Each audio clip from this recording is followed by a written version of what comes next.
We'll figure it out.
Welcome.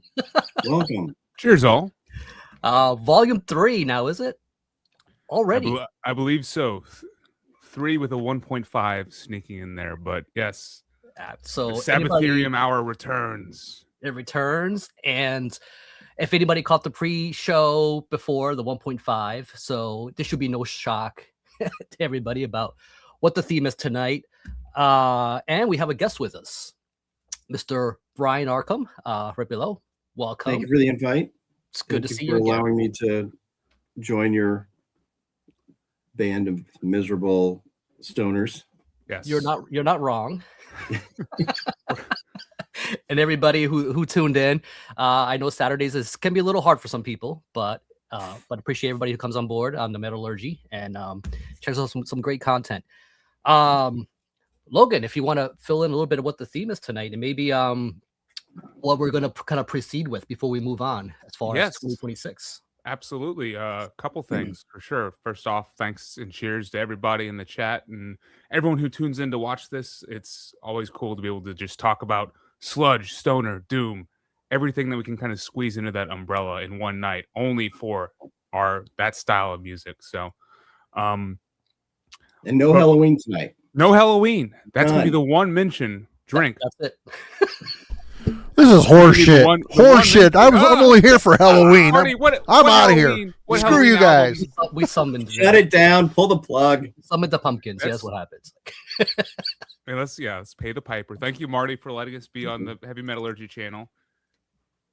The mothership. Halloween didn't release anything in 1996, so there's nothing we could do. Sorry. Okay. I actually don't know if they did or did not. Don't look that up. Speaking of Marty, though, they just launched a shirt. We'll mention this again at the very end, but look at this new pair of threads I'm wearing. We got the Heavy Metallurgy YouTube Born to Lose, Live to Stream t-shirt available at Bind Rune Recordings, the website. There it is. Look, I mean, Mark Riddick artwork. Look at the that HM ring right there on the ring finger.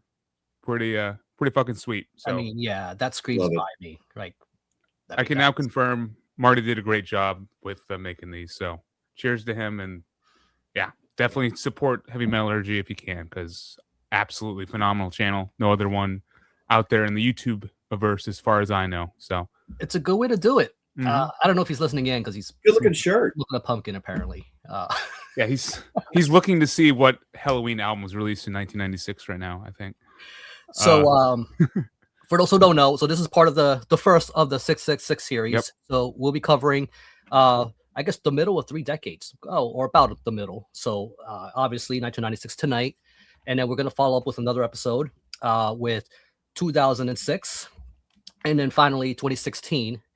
But a lot of you may think that we are, just snubbing the current year, 2026. So we're going to take care of you. We're going to just do a quick pick about some recommendations, maybe some stuff we've been listening to real quick, just to kind of know. The year's not over yet, of course, to kind of just kick things off before we move on to 1996. And so I figured, why not let our guest, Brian, kind of lead us on with this.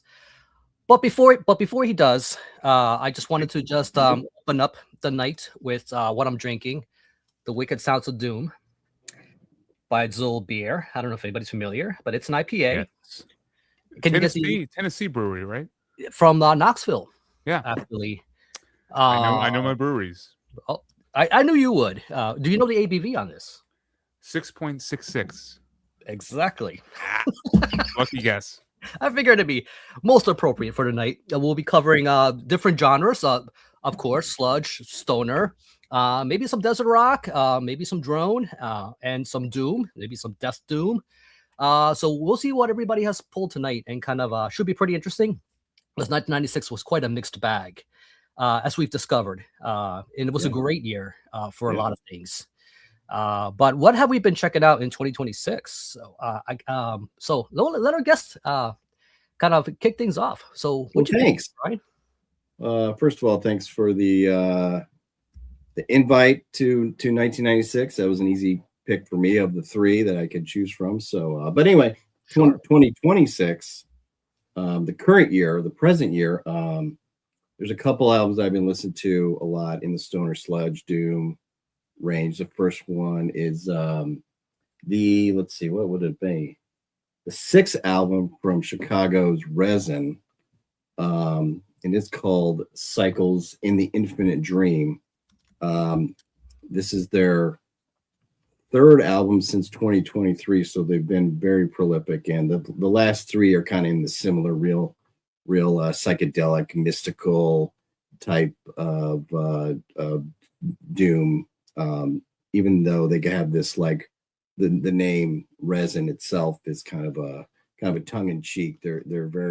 They almost kind of like progressive kind of psychedelic doom now, where they have a lot of different sounds they're experimenting with. It's a 4-piece band. They got vocals, guitar,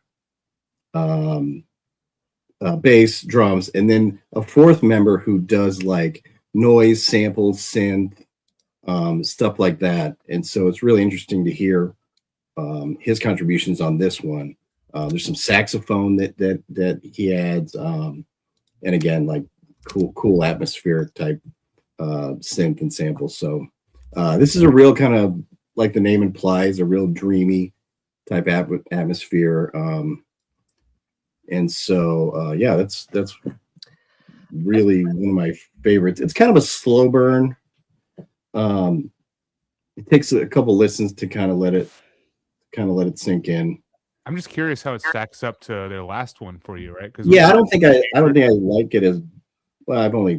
It's still pretty new, but Solace, Burden, and this one are all kind of, I feel like it's kind of a trilogy. They're all kind of similar styles. And someone mentioned the harsh vocals. Yeah, I don't think there's any harsh vocals in here, where they used to have that in their earlier stuff. But sixth album, I think they've only been around like less than 10 years. I feel like with this one, it might be a little more accessible for people who are not normally into this kind of thing, simply because, especially with the vocals, like it's a lot more vocal driven this time. Yes. And it's a little his vocals are like bright and airy, as opposed to harsh. It's a little dreamy sometimes. It absolutely is, yeah. Which I think it's kind of a cool change in direction. I wasn't expecting that. I was expecting something similar to the previous albums. I was like, whoa, okay, they're going for something a little different this time around. It's still got some heaviness for sure. Yeah. The second one, real quick, is from Asheville, North Carolina, and that is the band I just discovered this year, Sunbearer. Yes, Sunbearer. And the album is called Octana. This right now it's just digital only. But this is like kind of a more sludgy version of Neurosis. With it's got a kind of an ancient feeling or kind of an old feeling to it. They added kind of a lot of like Appalachian type sounds, a lot of acoustic guitar. It's kind of grungy too. They alternate harsh vocals, clean vocals, and there's some like cool parts where they'll add in like some haunting female vocals. There's a lot of variation in this record. It's got some really heavy parts. It's got some really calm, soothing parts. It's really interesting. Listen, I find myself finding new or noticing new things about it every listen. So I'd highly recommend checking that out. And it's cool because they're in this. They kind of have this connection with what I would describe as like nature. Being from Asheville, North Carolina, that's kind of a little town, a little metropolitan area surrounded by the mountains. It's got this kind of a historical, like dealing with constantly rebuilding because of flooding and stuff like that. So it's got that kind of flavor to it. I feel like. So yeah, it's another one I've been listening to a lot. I can tell just from the cover, like it's going to be something quite dark, and yeah, it's dark. It is for sure. But like I said, it's got a little bit of. There's some songs that sound really like 90s grunge, with it's a little more melodic on the melodic side. But anyway, no, I like when bands do that. I do like the vocals too. Those harsh moments are actually are done really, really well, and I wasn't sure what to expect checking it out earlier. That's a good pull, man. Bands like this still doing it in 2026. Yep. And always respect for Asheville too, because as you they had some serious flooding a couple years ago. Very random for it's not too often you hear about a hurricane wrecking a mountain town, but yeah, for sure. In 2023, I believe.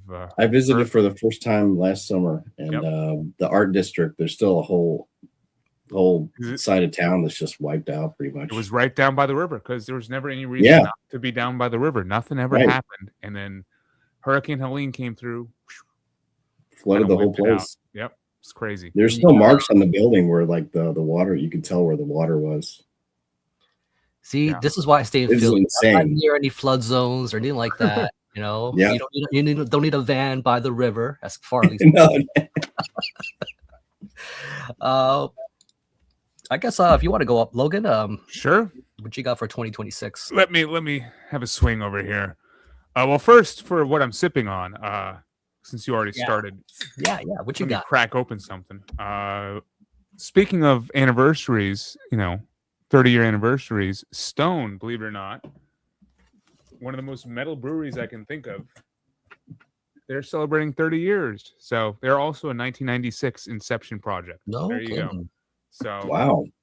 I've always loved Stone Brewing. I mean, they're always one of those breweries where if you find one of their beers, whether it be a gas station, grocery store, bottle shop, you always know you're in good hands. So got one of the IPAs for tonight's rotations. So. Should be for good night, man. Cheers.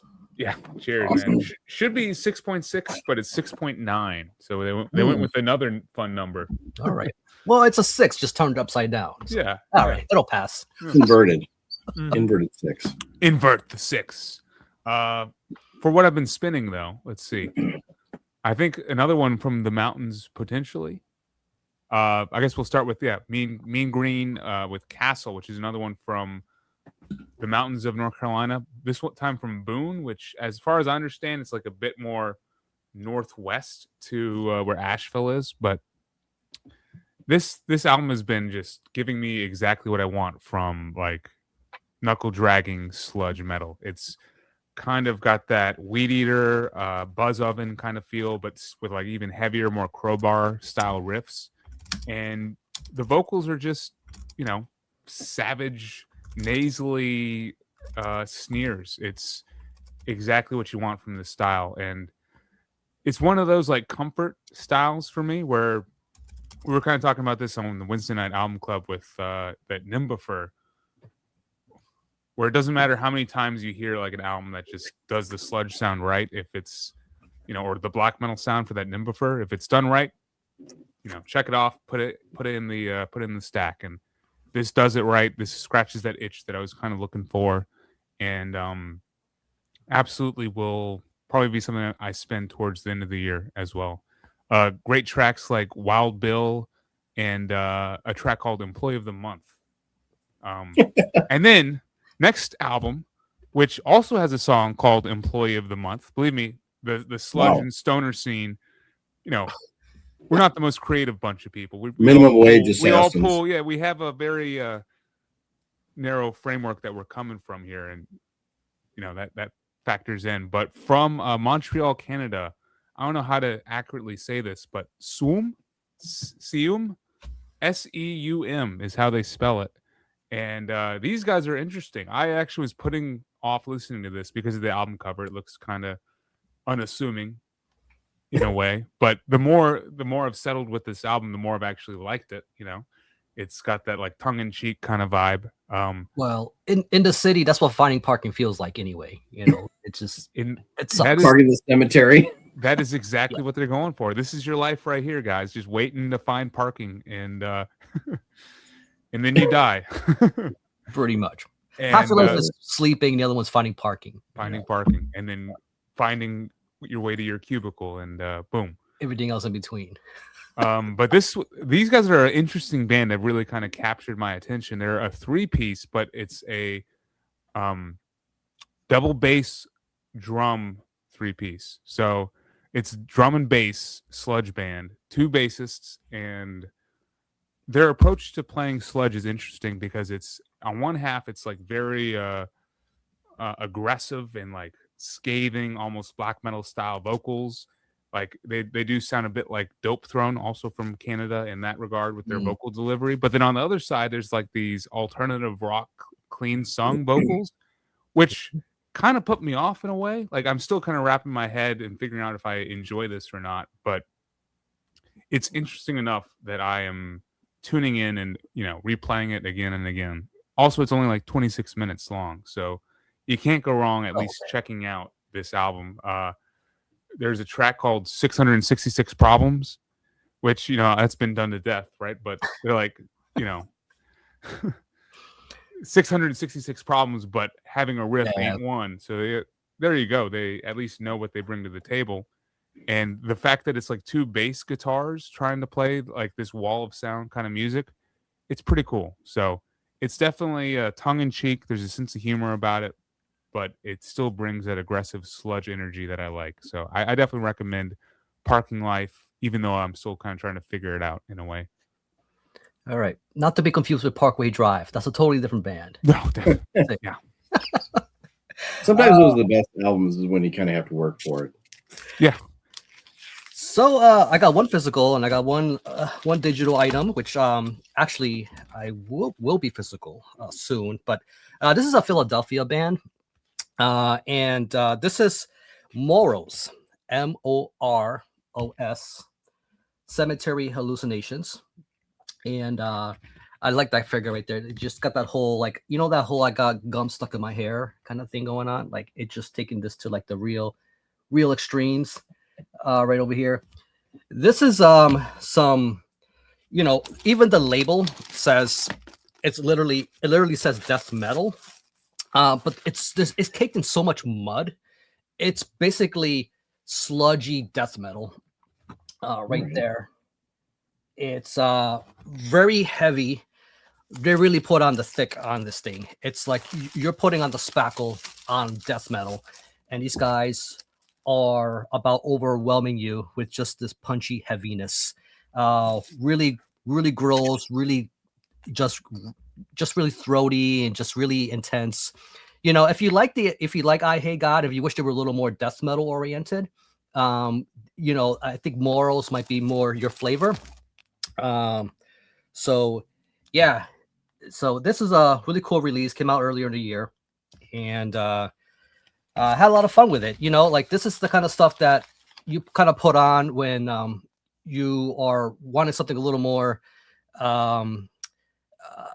you don't need too much variation. Like I said, this thing again, if this is for fans who like the kind of stuff like what I Hate God does, it's just there to kind of pummel you.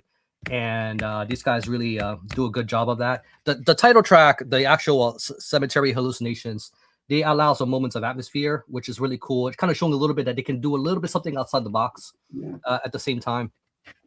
So that's a cool one. Yeah. So Miss A, I know you're local, so I'm pretty sure you might have caught them. So not surprised to hear that. And the other one, which I thought was interesting, that Logan mentioned Montreal, because this other band is also from there. So this is Fangus, Fangus. All right.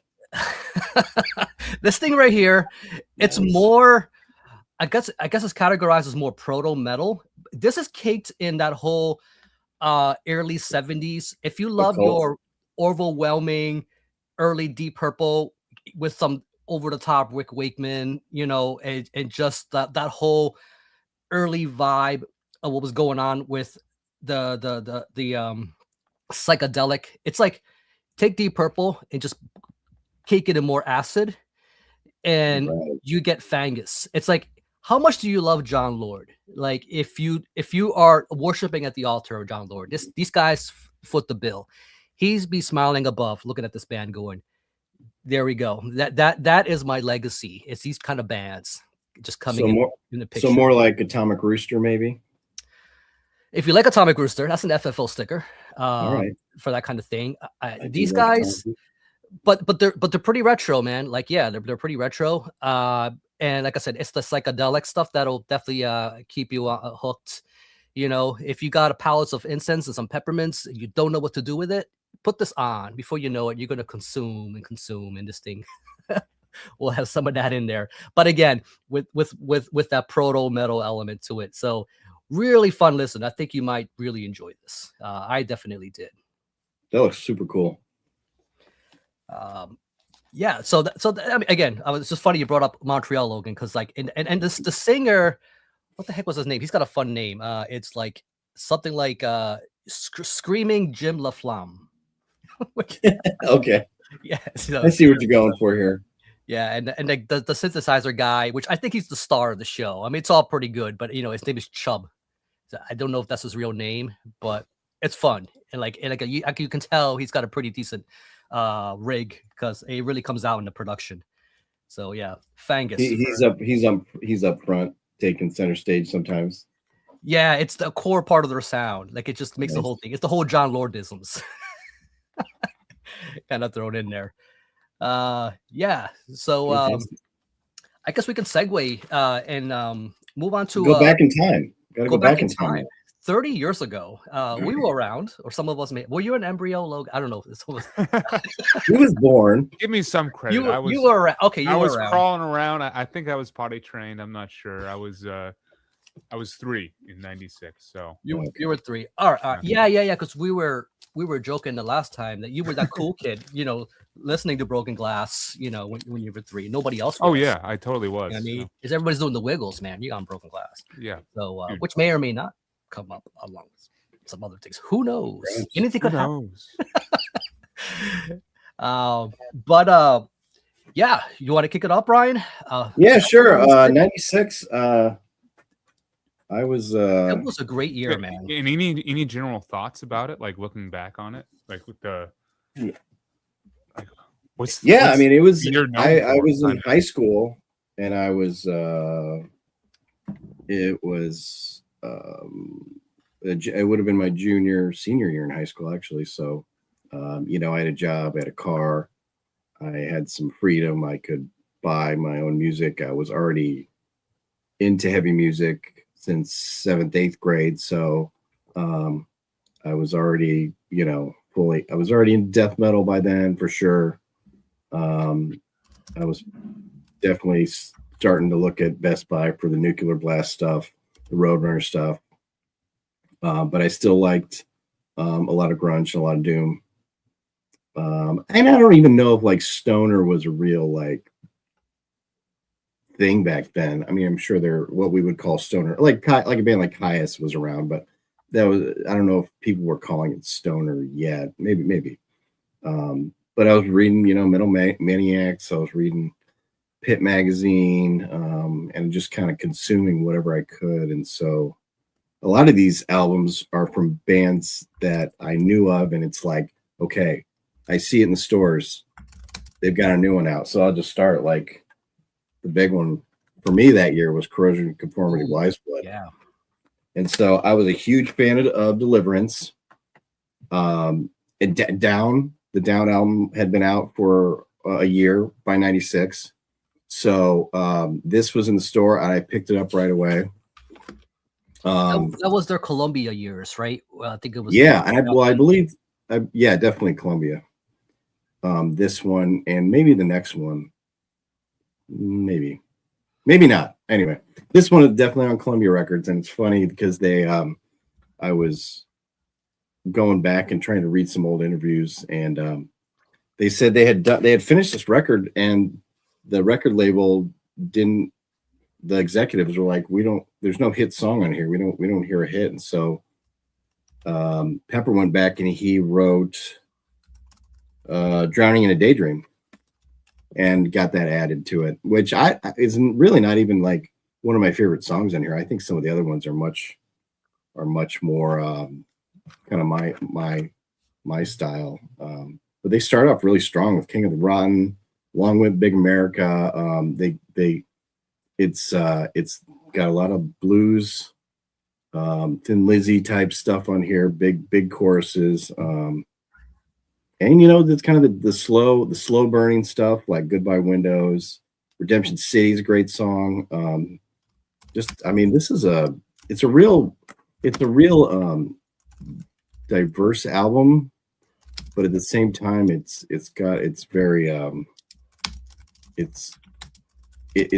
definitely Corrosion. So definitely COC. And so it's kind of funny that this didn't like take them to the next level as far as like popularity. I think it kind of just maintained their status and never really got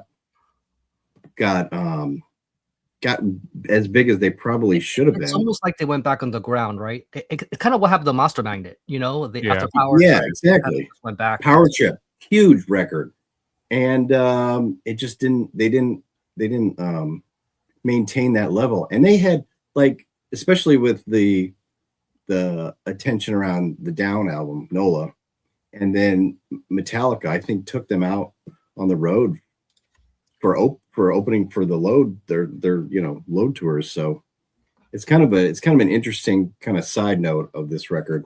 But yeah, this lived in my CD player in my car 4 months. Like I would just play over and over again. I was such a big fan of this, and I still am. Listen to these songs. These songs still hold up. It looks like they moved on to Sanctuary after that. They were on Relativity before Columbia, so that might. Yeah, it was America's Volume Dealer. That was. Okay, yeah, that was on Sanctuary. Yeah, so they must have. It's funny. I think this got nominated for a Grammy, actually. Also.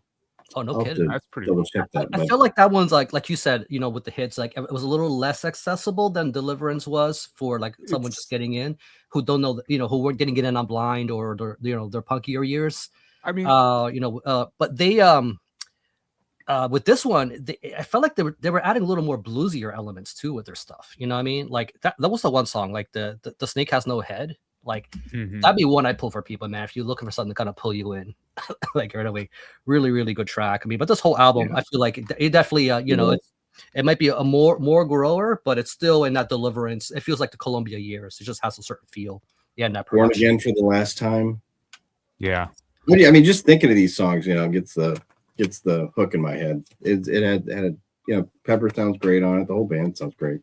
I would say rest in peace, Red Mullen too, man. Like Yep. That's another one that will be missed. And I was I think I showed this. You got before, the picture disc. Remember, I found this recently, just randomly in a store.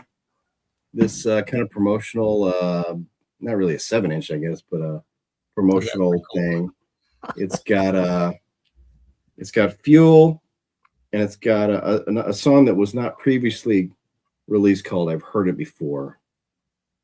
And then and then also King of the Rotten. So kind of a cool what do you call this? Like a die cut record. Yeah, it's like it's Pretty cool find, shaped picture disc. I think is usually there you go, technical shaped. term. Really thick too. Yeah, so this is for promotional only, but this is a cool piece I added to the collection earlier this year. Yeah. Do you guys want to do cool. Do you guys? I don't know how much stuff you guys pulled, but you want to do like 2 in a row kind of thing, or would that be that? Or would you just want to go? I only have like probably.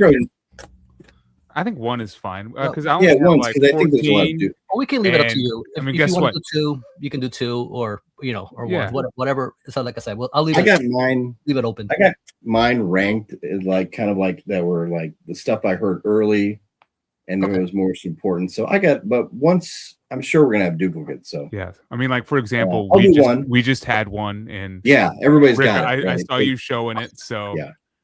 I mean, Brian, you did a good job of summing this one up. For me personally, it always feels like it's playing second fiddle to Deliverance. Like that album is just such a statement of, still like the aggression of what sludge could be and like the Southern rock style. And I do like the songs a bit better. Like this does feel, I've had a tougher time getting into this one, I guess. The songs are still there for sure. Like King of the Rotten and Long Whip, Big America, By Windows, Drowning in a Daydream. But I don't know if there's a song like Albatross or Lick My Wounds that could just be My Wounds, right? Single, and I feel like that could be why. Maybe they got overshadowed by the Down thing and what Pantera were doing this year.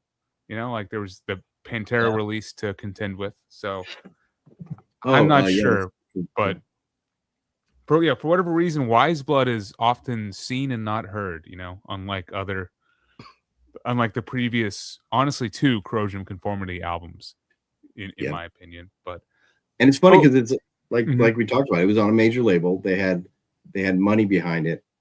They had the opportunities to get out there in front of Metallica's audience. Metallica was at the time the biggest metal band on the planet, and it still didn't seem to really help much. I mean, they didn't get picked up, or they got dropped by Columbia for that. So it's kind of a strange scenario.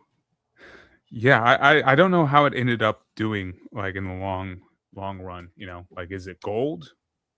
Is it not even gold? Who knows? But it's a worthy album for 1996, and I guess Rick, I don't know what the rotation is, but. Looks like you're up. I can run with it. Let's go. Just some quick thoughts about 96, man. I think this is a landmark, like watershed year for a couple genres, sludge in particular, like especially the NOLA sludge scene, which is, that's kind of how I'm going to dive into this stream here. But also it's just a very cool year because it feels like this style of music, the sludge, stoner, doom stuff, is just diversifying a lot. And though the wells that we're digging from are not that deep, you can see that because there's going to be some overlap among our picks. These albums are just extremely important and influential for all the bands to come. And I think a lot of these bands, they're so diverse. Like none of them necessarily sound like each other. There's a lot of unique albums they all just kind of stand alone. And even I'm about to show off a couple from New Orleans. The next couple picks, and they all are very unique from each other. I noticed a lot of genre, almost genre creating records from from this year. Records that you point to and say that's where this sound started. And I can mention that when we get to the ones, and they're pretty obvious. Exactly. Yeah. There's a big 1 or 2 that I will. Yeah. I'll be getting to. The first one I wanted to start with, because I'm going with just the NOLA spins. It's the low hanging fruit for me, being in New Orleans, and I think the first, because there's 3 big New Orleans sludge albums. The first one that I encountered was Broken Glass. Brian, you got it. Got it. Yeah. Yep. Awesome album. Absolutely. One of the best Crowbar albums, period. And potentially their most aggressive and hardcore influenced. I feel like Crowbar in the mid 90s and early 90s, starting with like their self-titled album, they were definitely a bit more of just like bruiser, hardcore influenced style, and like really just bringing some intense anthems, you know. Sorry, my cat's scratching something. More punch you in the face, Yeah. less crying my beer kind of stuff. Like the cry in your beer anthems, like Planets Collide and, you know, Lasting Dose, come later in their career, but on like the self-titled and this one especially, it's like the let's break something. Let's, you know, sit in a breakdown and just be crushed by these riffs for basically 38 minutes. And that is essentially what Like Broken Glass does. I mean, it opens up with Conquering, which is probably one of the heaviest, like, sludge, you know, metal hammer to your face kind of openers I can think of. And then it goes right into Like Broken Glass. And it's just from strength to strength, really. And I do like the more varied Crowbar albums that come later on in the decade and into the 2000s, but this is my first Crowbar album, and I have a soft spot for Like Broken Glass. I mean, I think my favorite song off this one's got to be Can't Turn Away From Dying, track 3 on here, because that one has a bit of a slower build, but when that riff comes in, yeah, it's like a mountain. It's impressive, and yeah, shout out to Kirk's vocals and, you know, just the delivery. Yeah, see, we got another 3 for 3 pick here. We all three. I have somebody to thank for this copy. This particular dude's from down really? New Orleans sent me a copy of this sometime back. You may nice. It's nice of that guy. So definitely appreciate it, man. Yeah, I agree with what you said. You know, Kirk has a sort of inflection in the way his persona stage. Like, he's a dude where you're like, you look at him, you're like, he's been through a lot of shit. Like, you know, he just has that vibe. Like, you know, I mean, like, he's got stories, you know, he's got, you know, like, he's weathered through a lot, you know, and the pain kind of just comes through, you know, between all the heaviness and everything else. You know, I just think that there's moments where, especially when he's at his loudest, it's like he's doing kind of gang vocals, but with himself. It's like, it's almost like it's hard to describe, but I hear it from him, you know, like he has a way that I don't hear other singers the way they do it, and it has a cool effect. I think it's a little different from what the other sludgy bands are also, you know, doing. Is it my turn? Yeah, I'll add that I do like this a lot. When they combine, they'll have a song that includes both the really heavy, punishing, sludgy, hardcore inspired riffs, and then get real kind of slow it down and a little melodic and a little sad and, you know, beaten down. And I like it when they mix the two, and especially like albums later on that really kind of gravitated or have that style, like Life's Blood for the Downtrodden, and Symmetry in Black. Those later albums are similar in that style, where they combine like the crushing to the real sad stuff. Crushing is the word. I think I feel around in '96, like listening to this stuff, you know, it's not everybody's taste, especially if you're coming from, a thrash background and you like your stuff fast and, you know, instant gratification, you know what I mean? Like, you're looking for that kind of satisfaction. This is the kind of band where, like, you know, you pull this on and there's a certain kind of a vibe to New Orleans sludge, you know, and it's, you know, it's got a special place in metal, you know, but it's not something you just throw on and you expect everybody to instantly get it, you know, like it took me a while, I'll admit. Back in '96, you know, I was even struggling with a little bit of that. I wanted something a little more, you know, I was diving already into death metal, you know, and other stuff, and, you know, but I came back around and I'm like, yeah, this is kind of what I've been missing out.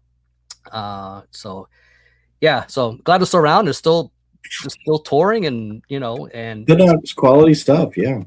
Yeah, bigger than ever to a certain extent. Like, that's what I mean. They have another following. Yeah, and, you know, have a new sense of appreciation. I think it's part of the impact too. Yeah, It's cool that Good there's a one. lot of appreciation in the chat, for Crowbar. A lot of respect, and it's just really cool. I think so I'm gonna go ahead. So while we're talking about crushing music and just bands that know how to do that, but I'm gonna go something a little darker, something more kind of in the vein of depressing. And of course, and this is a reissue I just got this year because they finally started reissuing this stuff because it's going for stupid money and it's very hard to find, and a lot of it. So, but of course, this is Grief. So this is Miserably Ever After. I mean, that title doesn't tell you everything about it. So you kind of look at stuff like this. There's nothing joyous and happy about this whatsoever. It's like even like albums like Torso, and whatnot. Like they have like this, like when you go to like some, I don't know, some impoverished village. Go to like somewhere in Brazil, somewhere in Colombia, whatever. You usually see these hilly mountains with all these little shanty towns. And what do?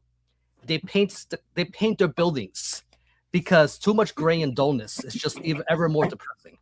So this is why you end up with like this weird psychedelic colored kind of templated thing that they have going on here. It's just like you don't know what you're in for. Like you don't know when you dive in what going up that hill in that shanty town, what to expect. There's a lot of darkness, behind this. Grief, as the name implies, and despair with this band. And, they've since changed their name to Come to Grief. So, they're kind of a new incarnation of that band. But this is the particular years where I most go to. And this is the kind of stuff I put on when I'm like, yeah, I had a bad day. You could put on, something glowing and happy, or you could put on something that resonates more with your actual mood. Sometimes Grief kind of fits the mold, and these guys kind of know what they're doing. It's just it's not something that offers too much variation. They're not about that. They're about that slow pounding heaviness. It's just that again, you got names like why should you care? I hate the human race. It's just like, yeah. Look at that poor bastard. And that's the thing. You look at this, you're like, yeah. So you go into this nice colored buildings village, and this is what you're gonna find. Like you're gonna find survival, just Miserably Ever After. And Grief makes no bones about it, man. They kind of they just envelop themselves in that, and they kind of want to make sure that you're feeling it too, and they do a pretty good job of it. So don't let the colors fool you. Classic. Fucking gray under there. Yeah.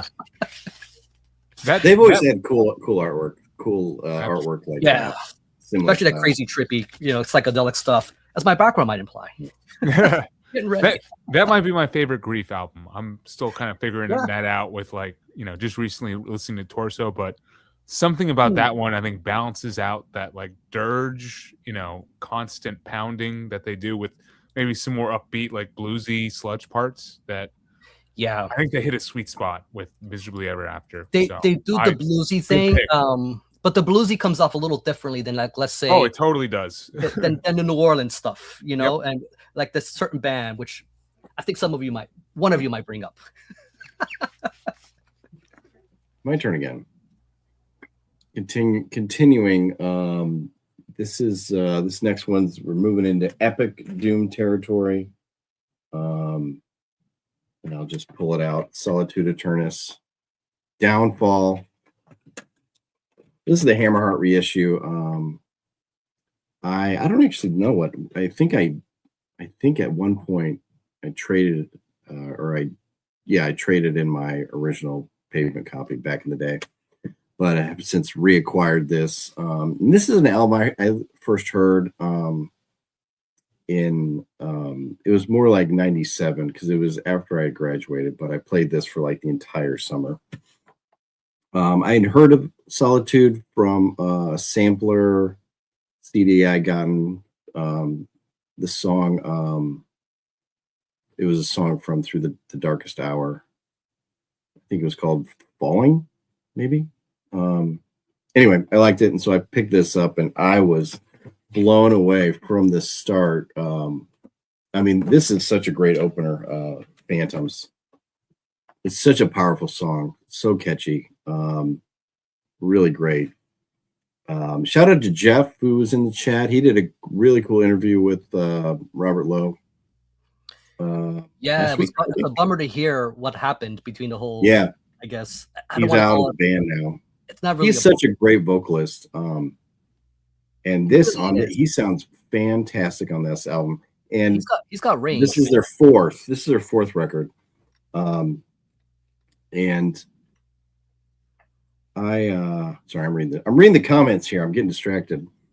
But yeah, this is my favorite, and just because of the time I found it, and I just played it so much that summer. And it's back then when you bought a CD, and even if you didn't like get the first go around, you would put the time in. And this was an easy just first listen. I absolutely loved it. Midnight Dreams is great. Such an earworm. Chapter Burning. Yeah. Elysium. These Are the Nameless. Only This and Nothing More. What a great song. For me, this is like the best thing they did. But I think that's just because of the time period that I found it. I was kind of in one of those moods where this is the kind of music that I needed at that time. So I just have kind of a connection to this one. They're from Texas. Probably one of the best U.S. epic doom bands going. I think they now are. Now they got a new vocalist, but they haven't really released anything new since like what? 06 was their last full length. Alone, I think was the last one. Yeah. What do you guys think about this one? It's okay. My only thing about this one is I like the grandiosity of it, which I think is what drew you in, and the production on it. It's a little more powerful. It's more massive on this. It definitely has a very 90s sound to it. When I listen to it, but the thing is like, Beyond the Crimson Horizon, I think is still my favorite one. And I think those earlier albums, you definitely felt the despair. Like there was something about the production that kind of put you in a sort of somber place.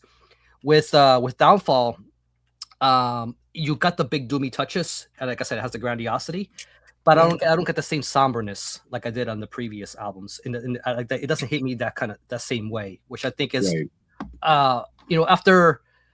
After Downfall, I think that was probably the resume that really got Candlemouse's attention when they were like looking, because again they went through a few singers by the time they landed Rob, and that's probably the marker they were looking at. Okay, if he can hit these kind of highs like he did on Downfall, this is our guy.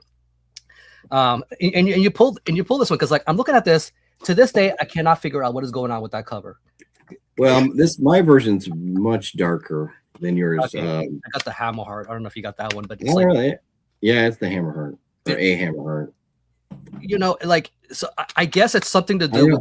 I never really DNA or something popped up in there. They did much better with the vinyl. Like they went ahead and give you like a proper. You can kind of see what's going on. Like here, like again, it's not the most exciting thing in the world, but at least you can tell what's going on. Like with this, like I didn't know what to make of this here. So it just looks like artwork.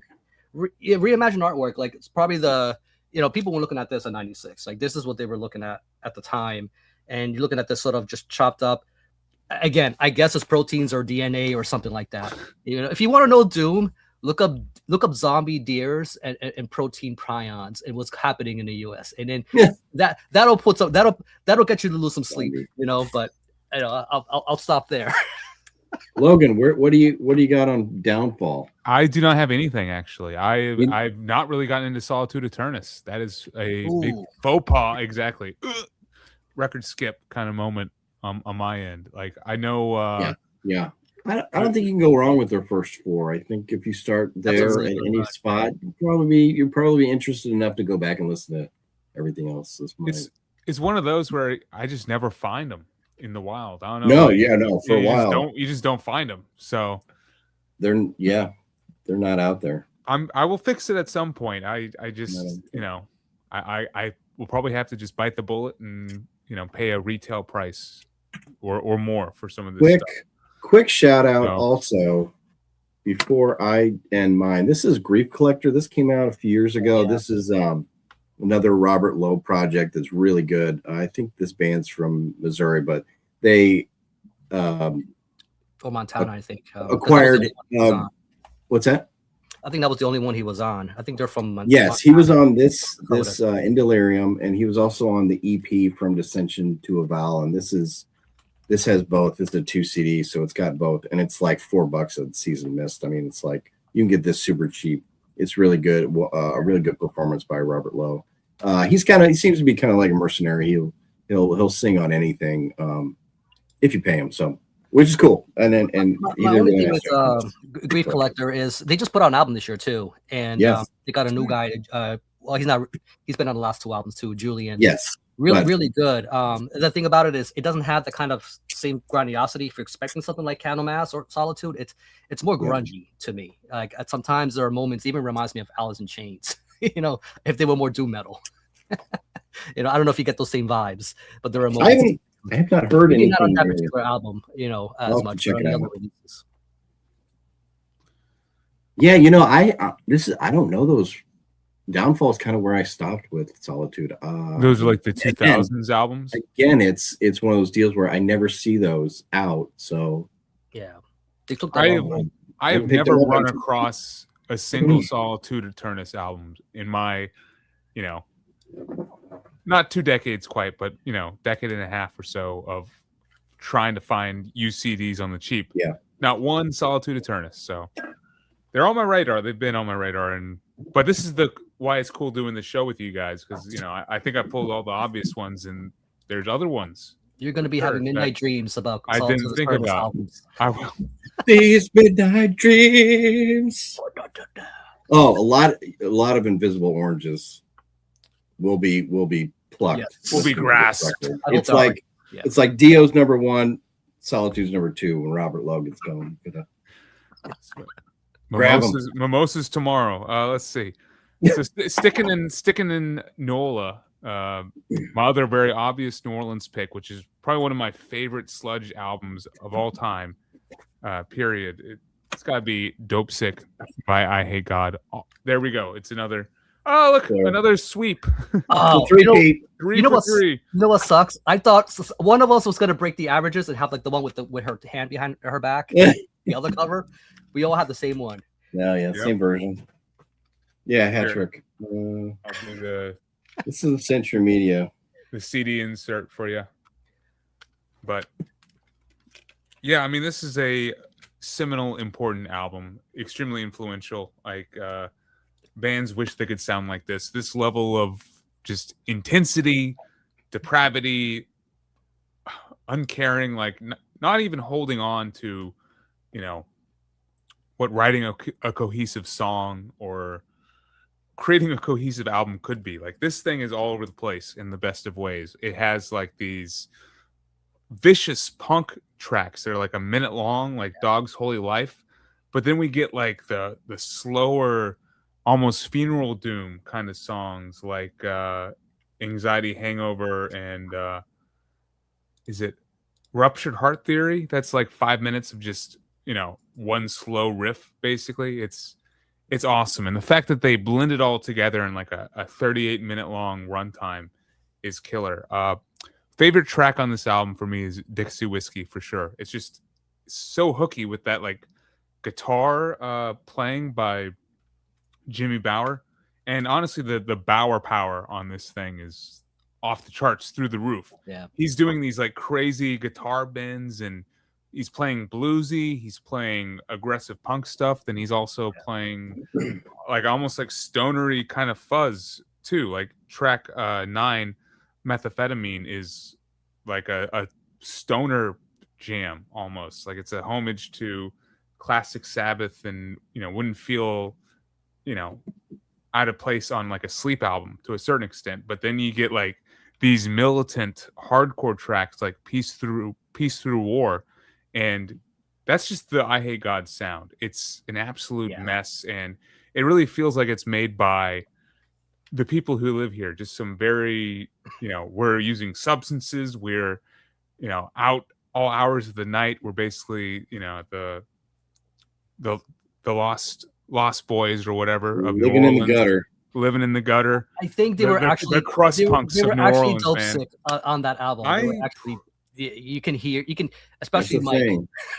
Pretty sure they were, dude. He's And going through There's withdrawals. some injuries during the set too. There was some crazy shit went on, like that would made the recording that album difficult. Like they were not very easy to deal with, during the really hot and album. humid. I think Century Media has some stories, I'm pretty sure, of trying to record with these guys and trying to make them write this album. And Anxiety Hangover, the final track, it opens with the sound of like breaking glass and Mike 11 like screaming and shouting. And I don't think that was planned though. They just left that in there. They just left it in there. I'm pretty sure that was just him like losing his shit, cutting his hand open on like a liquor bottle or something, and just letting it all out. And that's how they end the album. So I don't know, this thing is a legendary piece of music to me. My favorite I Hate God album, and absolutely one of my favorite pieces of music to come out of the No Less Sludge scene.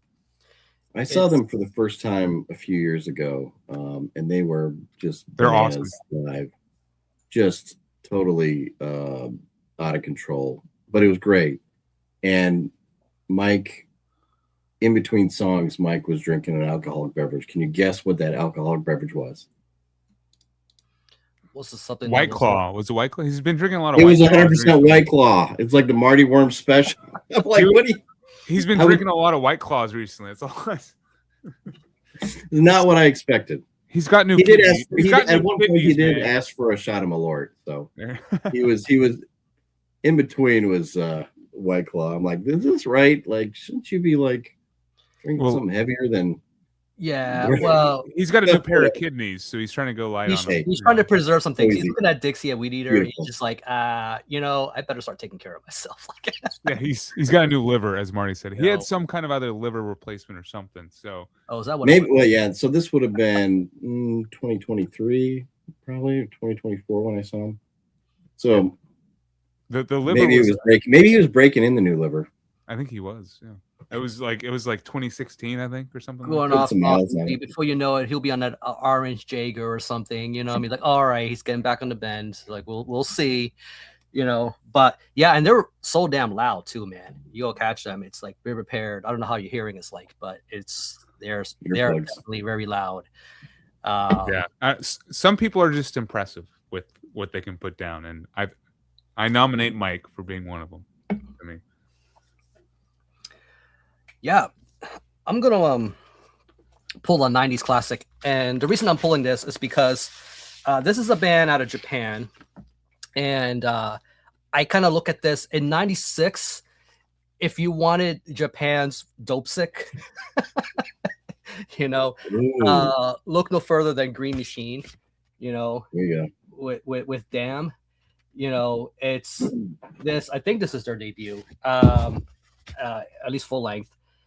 And the thing is, like, with this one, they got the bluesy and all that stuff going on, like the way they were listening to a lot of these kind of sludgy bands, but there's also hardcore kind of enveloped in their sound that's in there. This particular release, it doesn't have all this as strong of a hardcore tinge as some of the later material that they would have, but I think that this one and the follow-up are probably the two of the heaviest hitting albums that they put out. But this right here, it's been, so this is the reissue. If the original cover, so Marty, if you pull it, it's the one. It looks like it's the it's like a meat grinder. So this is what you see in 96 if you were picking that up. So Man's Ruin reissued it, and they had a different cover to it. They kind of just hit the point home, and like just kind of a what kind of clubbing on the noggin you'd get with this, and and she's like, yeah. So so you're gonna get either or if you were shopping around for some Green Machine, at the time. But this is something that I don't hear get talked about a whole lot. And I don't know where people kind of normally come in their discography, but I think whenever I've heard this mentioned, people usually reference this album, this right here. Yeah, they did have grindy moments, and that was the strange thing. They were quite a hodgepodge of that, but it still had the sludginess with the hardcore, kind of all together as kind of just this one big mix. So I wasn't being too literal when I said it's the dope sick, but I just feel like you kind of just get that feeling of just, I don't know, just depression and whatnot that you get from that album, putting out something like this. Definitely heavy, very, very hard hitting kind of stuff. So yeah, like I said, if you're going to start with this band, definitely check out this one and the second album. And I think that, which are my favorites anyway. So yeah, Green Machine. Again, I don't hear it get talked about a whole lot, but I think I've heard the name Green Machine, but I've never heard any of their stuff. So there's enough of that would be on my homework list of the sludginess going on that I think it might appeal to your taste too. If you're already listening to I Hate God, this will definitely be in your wheelhouse. Right, cool. And they got their own differences too. You know what I mean? But I don't think they were listening to Dope Sick because it obviously came out the same year, when it came out. But it's interesting what was going on the other side of the world. Kind of how things kind of just come together and how bands can kind of sound similar. It's just what's in the air, man. It's what was going on in '96.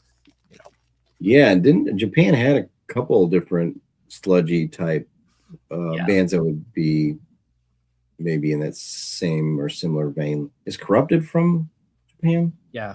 Is that who I'm thinking of? No. Shit. Not Corrupted. Anyway. No, yeah, there's a Corrupted from Japan. Yeah. They had an album in the 90s. No, they didn't. They did a split with Grief in 95.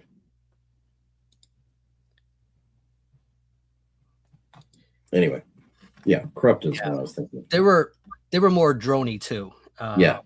So let's swap the grind for the drone. And you have is it my turn again? Actually, yep. Time to crack a beer. Oh, it's not just any beer, Brian. Where's the Spotted Cow? It's the Spotted Cow. It's a legendary beer. Only Wisconsin. Cheers to you guys. Cheers. Are you a fan of the Spotted Cow? I've never had it. Logan? Yes. The last time I had it, you brought it to me, and it was amazing. Oh, that's right. Yeah. I forgot. The Chicago meetup. Because you can only get it in they don't sell it around. You can only buy it in the state of Wisconsin. So I had some. And when we met up, I knew this was on your list to try. So I brought a few. That's right. It was that and Three Floyds that was on your list. I remember. I had a very good Chicago trip, if anyone's wondering. It was very fulfilling from both. You got to try some beer standpoint. There was some beers at Meteor Gem. Some money spent. That was good. That was a good day. So I will move on to another one. This next one. Another Relapse Records put out a lot of cool stuff in '96, and this is another one. Amorphous Elegy. Oh yeah, that's their. I think it's due enough to count. What'd you say? That's their psychedelic album, man. That opening song is so fucking psychedelic, man. Yeah, better on board. Oh hell yeah, man! That is so super folky. It still has death growls though. I came into this band. I was a big fan of Tales from a Thousand Lakes. That was one I was able to get pretty early on. I think it came out in '94, maybe. So, so when I saw this in the store, like the new record's out, I bought it right away, and it was I don't know if I would say it was a disappointment, but I didn't love I didn't love all the clean vocals, but there's still some really cool songs on here. I didn't necessarily like the direction they went and kept on going more progressive kind of stuff. It just wasn't my thing. I'm more of a fan of Tales and earlier, but this is still pretty solid. Better Unborn is a great opener and it's got some death vocals on it. It's got that cool kind of melody, the melodic. And then the other big one was My Cantelli, which is probably the biggest song, probably the best song on here. They had the clean and dirty vocals versions of that. Yes, there's an acoustic version at the end of that, which is really good too. I mean, both versions are pretty interesting. This is kind of the more of a transition album from going from straight death doom to a more folk proggy melodic. I wish they kept the doominess from Tales. That would have been awesome, but they said they went to more progressive psychedelic route. Yeah, definitely psychedelic first, and then they went more proggy, like they went more Pink Floydy by the time Tuonela came around. Yeah, I Metal Kev, I had the same kind of response, because I was expecting Tales from a Thousand Lakes Part 2, and that's not what you got. Yeah, that's what people wanted. This is back before you could preview it. You kind of just had to buy it and see what it was like. And listening to it again, it's okay. It's not my favorite, but it's got some worthy tracks on here. That's those it's not my thing. What'd you say? That's those Finnish bands for you. They just change every single album. They jump to a place that you wouldn't think they'd be. I mean, it's hard to fault a band called Amorphous. They're called Amorphous. Every now and then, it's like they warn you. They let you know we're not. Yeah, they did get that's a nice way of putting it. Yeah. They did try to get too cute. This is the problem when musicians get better at their instruments. They just don't want to do that nasty stuff anymore. They're just like, let's do clean singing. Let's try some world music.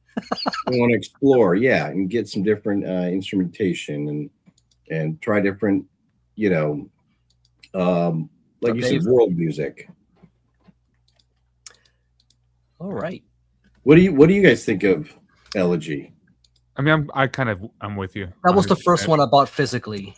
It was the first one I found physically for me, but yeah, I'm with you. It feels like such a departure, and it's kind of an adjustment every time I listen to it. I have to tweak how I'm hearing the album to really enjoy it. Yeah.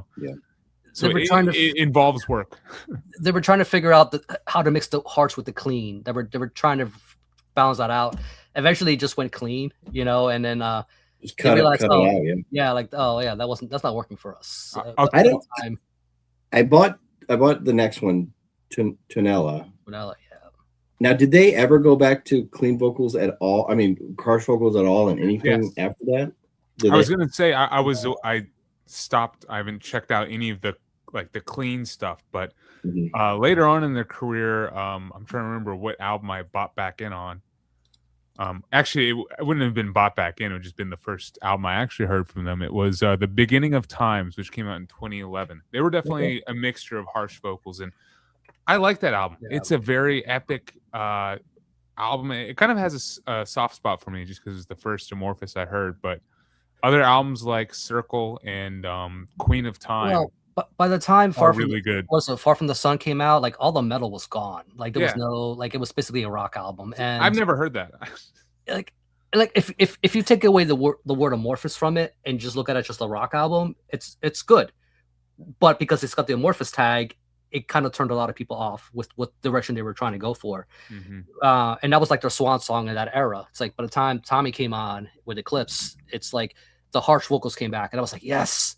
And that was 2006, which is we haven't covered that year yet. So I can't go too far into it. Oh, there's a little preview right there, guys, for the next one. If we pull Amorphous, but that was a good return to form. Almost, we're not gonna get Carillion Isthmus back. I want that, but I know we're not gonna get it. So it's guy can dream. Right. These days, I feel like they're closer to Elegy than any other album. Honestly, they're just in that progressive, kind of, what did they say? Cute was that the chat term? Yes, kind of cute and kind of harsh, but always balanced. But My next pick, closing out my very obvious NOLA sludge picks. Let's see if we get another sweep here. Hat trick. Yep. This band, of course, is the biggest band on the planet now. Where did that come from? I have no idea. But guess what? Everyone loves Acid Bath. Ooh. Pagan Terrorism Tactics. Yeah. 1996. This is their second and last album 30 years ago. And this is my favorite Acid Bath album of the two. I mean, there's only two to choose from, but I just like the direction of the songwriting that they went on this release.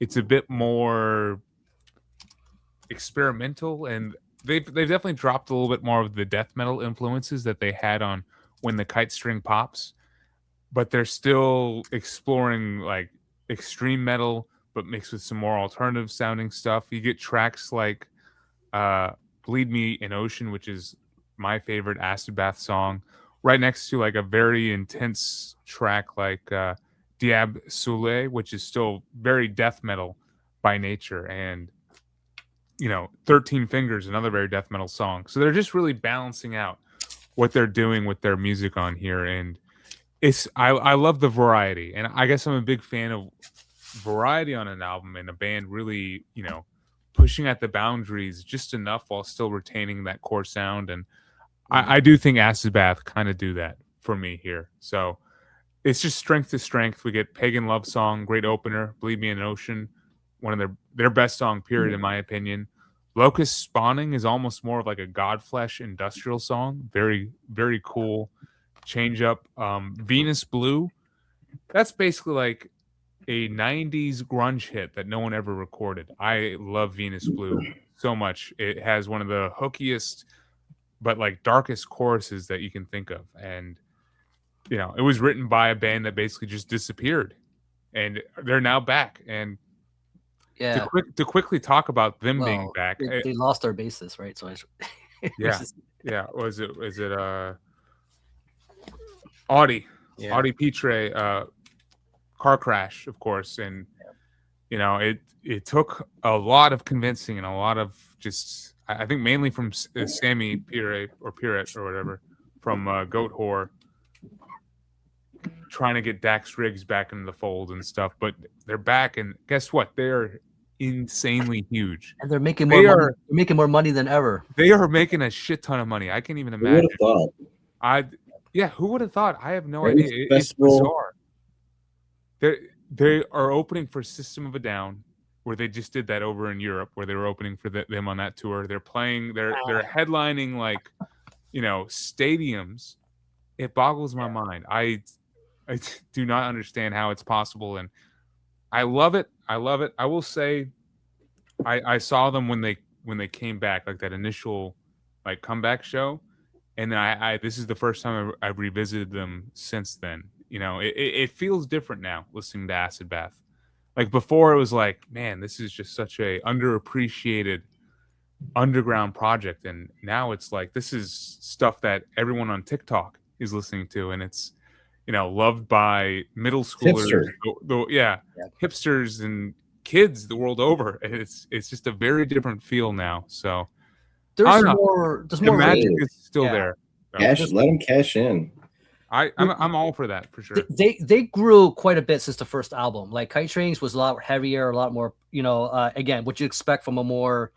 They were never really conventional, to begin with. They were not like the other sludge bands was going on at the time. Like, as a matter, this is what I picked up, and it had the Dax signature in the back. I don't think they knew that was there. It was like priced like a regular record would.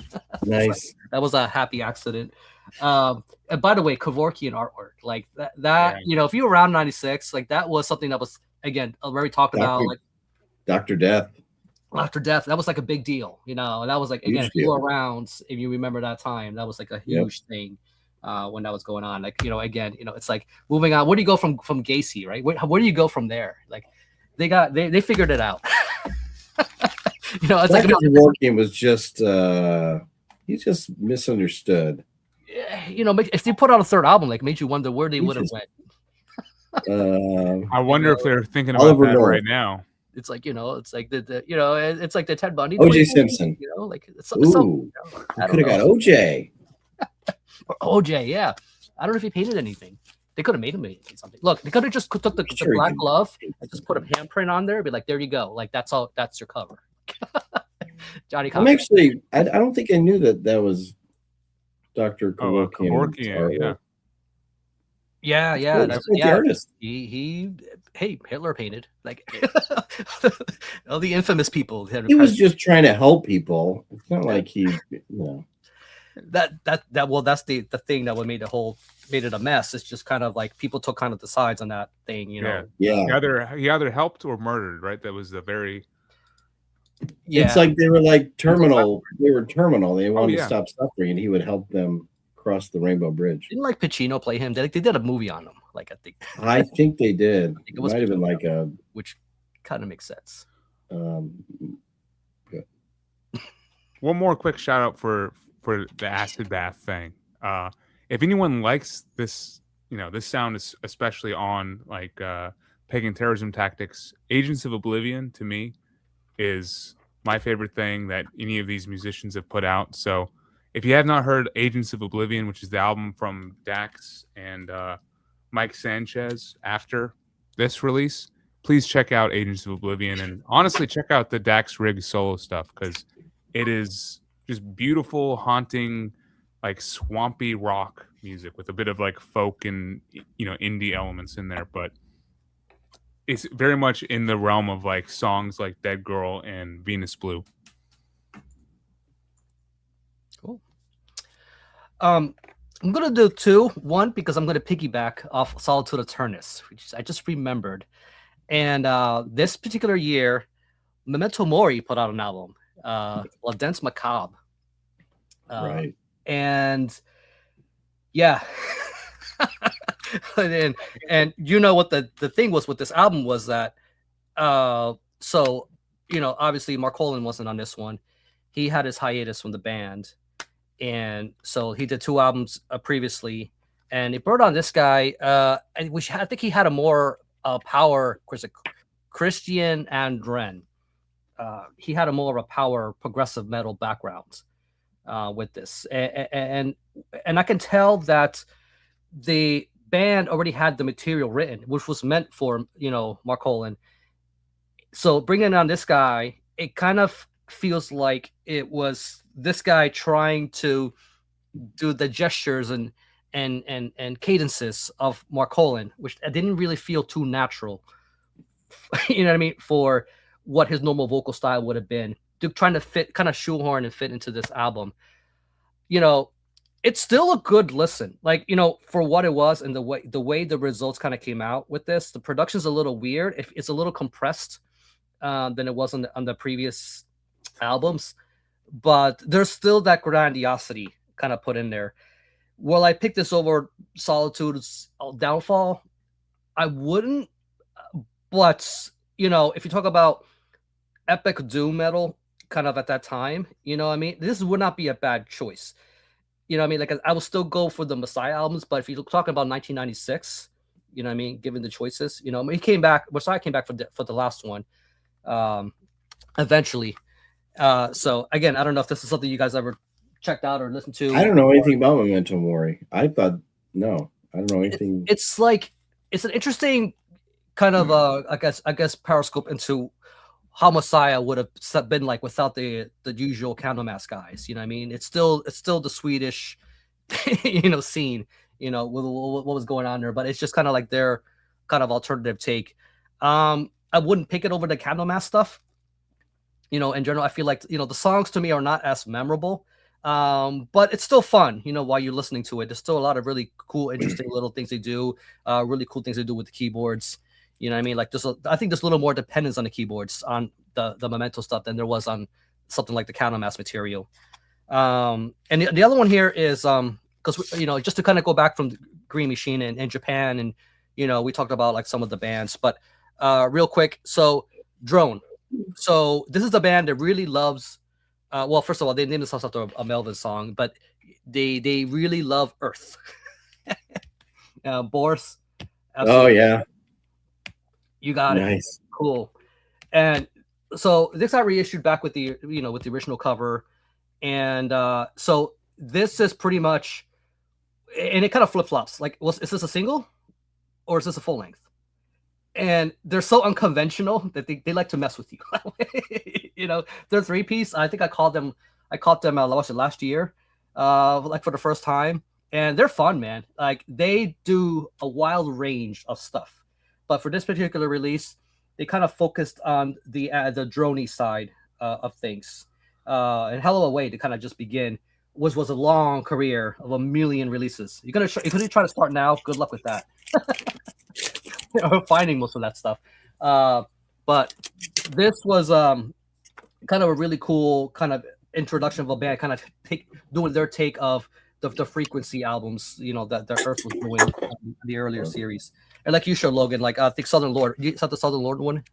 Yeah, this is the Southern Lord CD right here. And look at that fucking orange jewel. Oh, you got the orange one.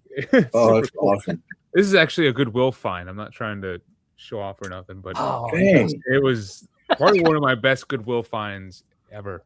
Is this Absolute Go, which, yeah, I mean, Rick, you're summing it up very well. This is an hour long, like, yeah, just drone. And it's so weird because it's like them hitting one note and just it crescendoing, you know, over the span of an hour. It like takes 30 minutes to get up to here, and it takes like another 30 minutes to get back down. But you know what's crazy? It's crazy to listen to. The one that you're holding, they made it even longer. Like they kind of slowed it down and they brought up the bass. So how long is that one? I guess because this is an hour and 3 minutes. I don't know how long. It's actually it's not that much longer. It's like just like a 5-minute difference. Okay. With the one you got, they were trying to make it sound more like the earlier Earth albums. They're bringing up the frequencies of the I guess the bottom end. Yeah. A little more than it did with this one. And that one I think that one has Drone Evil, right? So that one has 2 tracks on there. Yeah, so they included Drone Evil. Yes, they did. That's like a bonus track. Yep. Which originally didn't have. It's like you just had the one track. It was like an hour, and then Southern Lord reissued it, and then they made it longer, remixed it. So if you want the original mix, you'd have to get this version. But yeah, good band, and you're gonna get like the stoner doom and the really riffy stuff, and they got the ambient material. I mean, it depends which era you pick with this band. Like they're just all over the map. So it's hard to say which particular album to start with because they just carry out all these different styles. But they can get really heavy when they want to. They can get droney, they can get psychedelic. Like they cover all kinds of ranges. But yeah, it's kind of hard to just not bring up Spores, for something like this. It's a cool pick, Rick. I thought I was going to be the only one to have it tonight, but I should have realized. No, it's cool you have it. Like, yeah, and that's the one most people see. Yeah.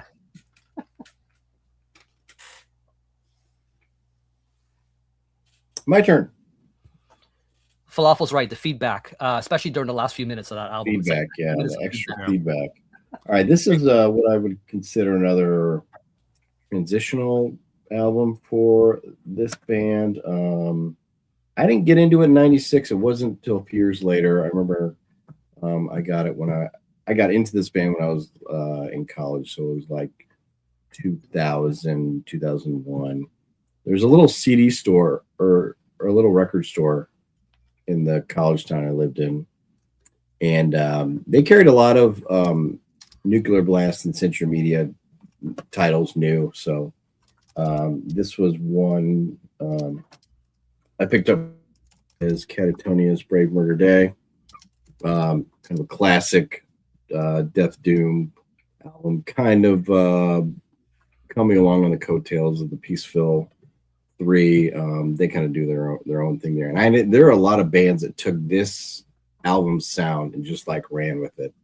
So that's kind of why I call it kind of a genre starting record. And I mean, they get Michael from Opeth to do the growls on here, and they are some of his best work, in my opinion. Obviously, the song "Brave" is just an absolute classic.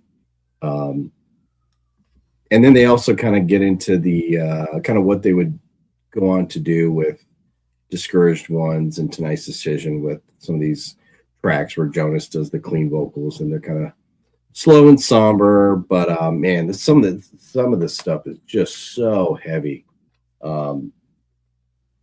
Especially the stuff with Michael on it. His growls are just absolutely fantastic. I think there's a part there in the song. I don't know. He just goes on and on with this, monstrous growl. Just unreal. So I don't know how much that was studio trickery and how much was just him, but I've always loved his death vocals, and as soon as he stopped doing death vocals in Opeth, I checked out. But stuff where he's growling, like, give me more. He does those growls on so many projects, though. It's got to be real, like Opeth and Bloodbath. Yeah. He does some, I think, on Crimson by Edge of Sanity. I think he adds some there. Anyway. Yeah, there's a bunch of bands that I could like. Rapture, I think, is a band that took this type of sound and just made it their own.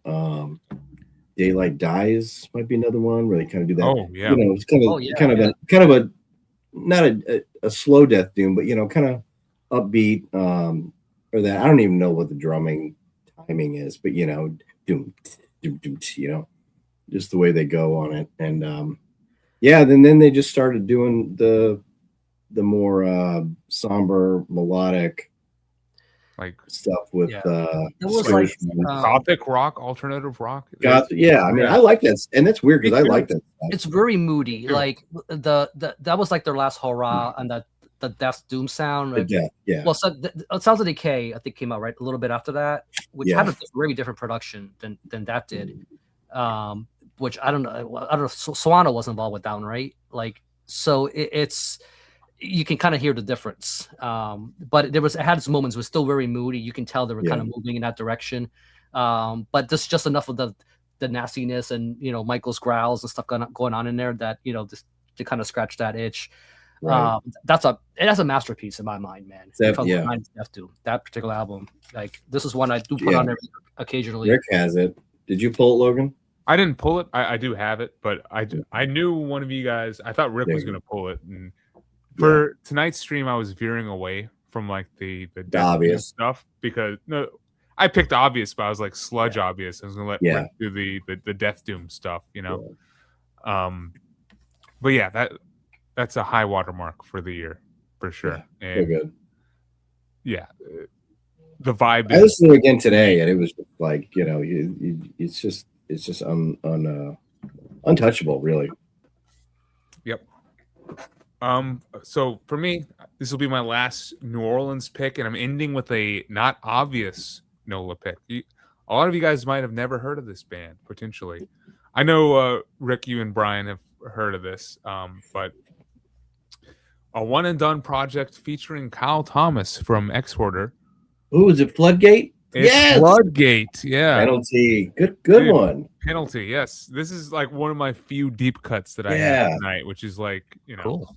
It's cool to be able to pull this out. That's another project. I literally never heard of this until randomly I was just, digging deep in a record store and like their like kind of cheap stock. You see those I see those all the time. Yeah, but guess what? I would have never bought this. Look at this fucking cover. I'm very sorry. The cover, the name of the band, anything about it, and even you look at the guys on the back, you're like, oh, look at this Nickelback fucking band over here on Roadrunner Records. It was on Roadrunner. It was on Roadrunner. And they were still doing well at that time. I guess they had in 1996. They were doing Machine Head and Soulfly. So. But this is before Roadrunner signed Nickelback, which they did end up doing later on. Good point. The same people Typo were on? Oh, man. Yeah. So, I mean, I looked this up just to double check. And then, they're on Metal Archives. Holy shit. Kyle Thomas from Exporter is in this band. It's a good album. Will buy this. And it is a good album. It's not like the best album. It's not reinventing anything. But to me, it's like... He's got range, man. He fielded for Trouble, like shit. Like, it's.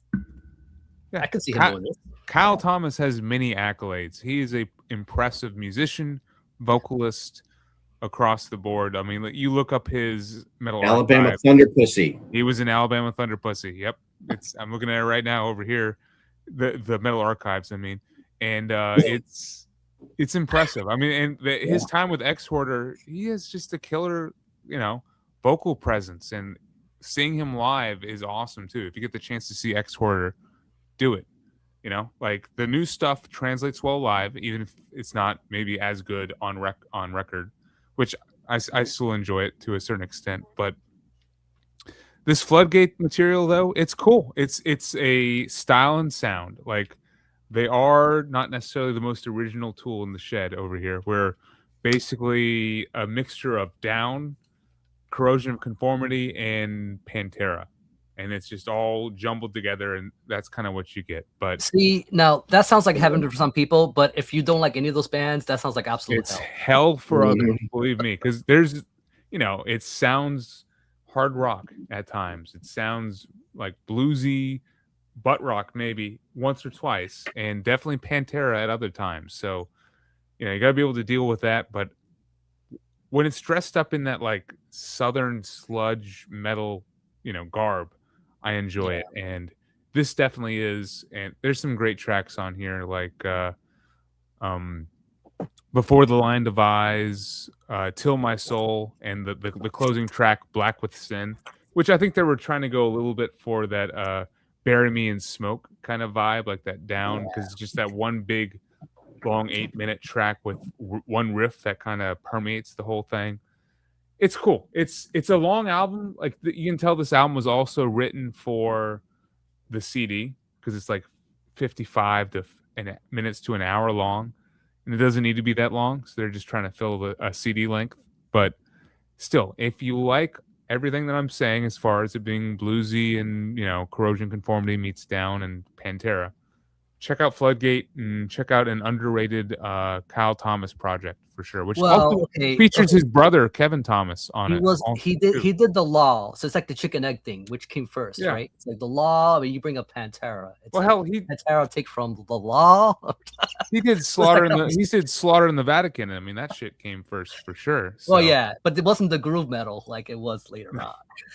And The Law is a different conversation, right? Because they're really in that groove metal Pantera element. So, yeah. What else you're gonna expect, I guess, from that musician? But I think it's still worth having your collection if you find it for the right price. Cool. All right. This is a band that doesn't get mentioned a whole lot, and they're a little unusual because they still have a doomy side of them, but it's not in the sense that you would think as conventional. They're from Sweden, and I first got wind of this band from a roommate when I was in art school. And this roommate, his name was Eric, and he had a copy. He wasn't even a Celtic Frost fan, but he had a copy of Cold Lake, and that was the only one that he owned. Right? He was not really a metal guy. That's why I'm like, he did love some glam. I'm like, of course you'd have that copy. So I'm going through his stash. Did he like his copy of Cold Lake? He did, but he didn't know any better. He didn't know Celtic. He must have bought that somewhere used. He's just like, this is not. Again, he didn't know any better. So I'm going through his stash. He's got this. He's really big into Nick Cave. So he loved all this moody stuff. So I'm like, all right. Like I kind of have an idea. He had some Dead Can Dance too, which was he's the one actually introduced me to them. So I forever thank him for that. But he also had this CD, which was Left Hand Solution, called Fevered. This was their second album, and the first one was called Shadow Dance, and it had it's like a weird graveyard thing or whatever, and it has it's this weird painting, and it implied that it was something darker than it really was, as far as more metal like. So Nuclear Blast put this one out. So although this came out, I think it was independently in 1996. But if you're gonna go out there and try to find this album, you're gonna most likely run into the repress, and this is the 1997 repress version of it, even though it was originally a 1996 album. And So this is and how much female fronted doom did you run into back in '96? It wasn't something you didn't see a whole lot. Today you got these bands and Lucifer and whatnot. Yeah, well, Acid King was one of the, again, they were one of the exceptions. Yeah, it's like, and then later on, and then you got Kai Lassa, and these bands kind of just started coming into the scene. Mm-hmm. Left Hand Solution, even then, was still kind of their own little island. Like they really latch on to this somberness, which I think is what really it helps categorize them in that, and it ticks the box of the doom metal. They had a really, to me, it was more like a heavier, slow rock, kind of to their sound.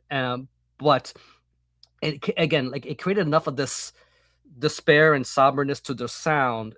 And I don't remember the singer's name, but she had she didn't have a huge sense of range. And at the time when I was checking this out, I remember thinking that she did have a bit sense of range, with the sound, because I wasn't quite as spoiled yet, like I am now with a lot of like Joanna and these bands, right? And even listening to bands like Mesa, you know what I mean? Like it's just like, all right, they've had a lot of material history to kind of pick up from and really build from. But in 1996, there wasn't a whole lot of female fronted doom to really kind of pick apart and really have a template around. So they were like in their own little thing. They were their own little islands. So Left Hand Solution had her kind of stick around with this. She had a much deeper register too in her voice. It was deeper. It wasn't trying to go for this very big operatic thing, like a lot of other bands. I'd be curious to know what you think with something like this, because again, just because it's so unconventional, but it's not trying to be this. It's not trying to impress you with special tricks or anything like that. At the time, I don't even think they called themselves doom metal. They were just putting out another dreary, dark metal album. It's probably what they would have called it at the time. And that's why I opened up with my roommates and the kind of stuff that he was into. And when you know that he was very into Nick Cave, Code Leak was one of the only CD he had, and you start to dig into that discography. I'm like, and I look back at it, I'm like, of course he fucking had Left Hand Solution. You know what I mean? You know what I mean? And then he had all the stuff too. He was really into his Frontline Assembly and these other bands. But this was, I saw that cover and that big orange thing. I'm like, all right, this looks pretty interesting. Kind of for what it was. But yeah, nobody ever talks about this band. They don't have a big discography. I think they put out another album after this. They were not any big labels. I think the last thing they put out was like an independent release. So it's like they were still trying to find a footing. I think life just took over. They kind of just went about in their lives, and the music just kind of took a back seat. But I think in my mind, this is a 90s classic female fronted doom that I think is very underappreciated for what it was at its time. But yeah, it always takes me back to my my art school roommate years. Like Eric, if you're watching, I remembered, man. I also remembered you had Cold Lake. There are other albums. He got you. That's awesome. Yeah, I've never heard of that band. Check it out. I haven't either. Now, so yeah. Homework list. Homework. Well, we're what? An hour and 40 minutes in, and We're doing pretty good. Yep. How's your stock? we haven't picked some pretty big ones, so I guess I'll just take another one off the board. Oh, is this Relapse gonna be it? Records, 96. You know the one. Oh, Silver I and do. Blood. That was my next pick, actually. Oh, okay, well, that was my next pick. I almost went with something else, but I might as well just talk about it. Do it. Yeah, okay. I'll just piggyback off you. Yeah, again, Relapse Records. They put out another genre creating sludge doom masterpiece. Went on to create many clones, I mean, seriously, like Relapse and Roadrunner for me were like the two big ones that I would look for, and obviously they were more accessible, being US or being US labels. Anyway, they were putting out so much good stuff, and this got pushed. They had ads in just about every magazine for this record in particular. So it seemed really interesting to me, and I bought it.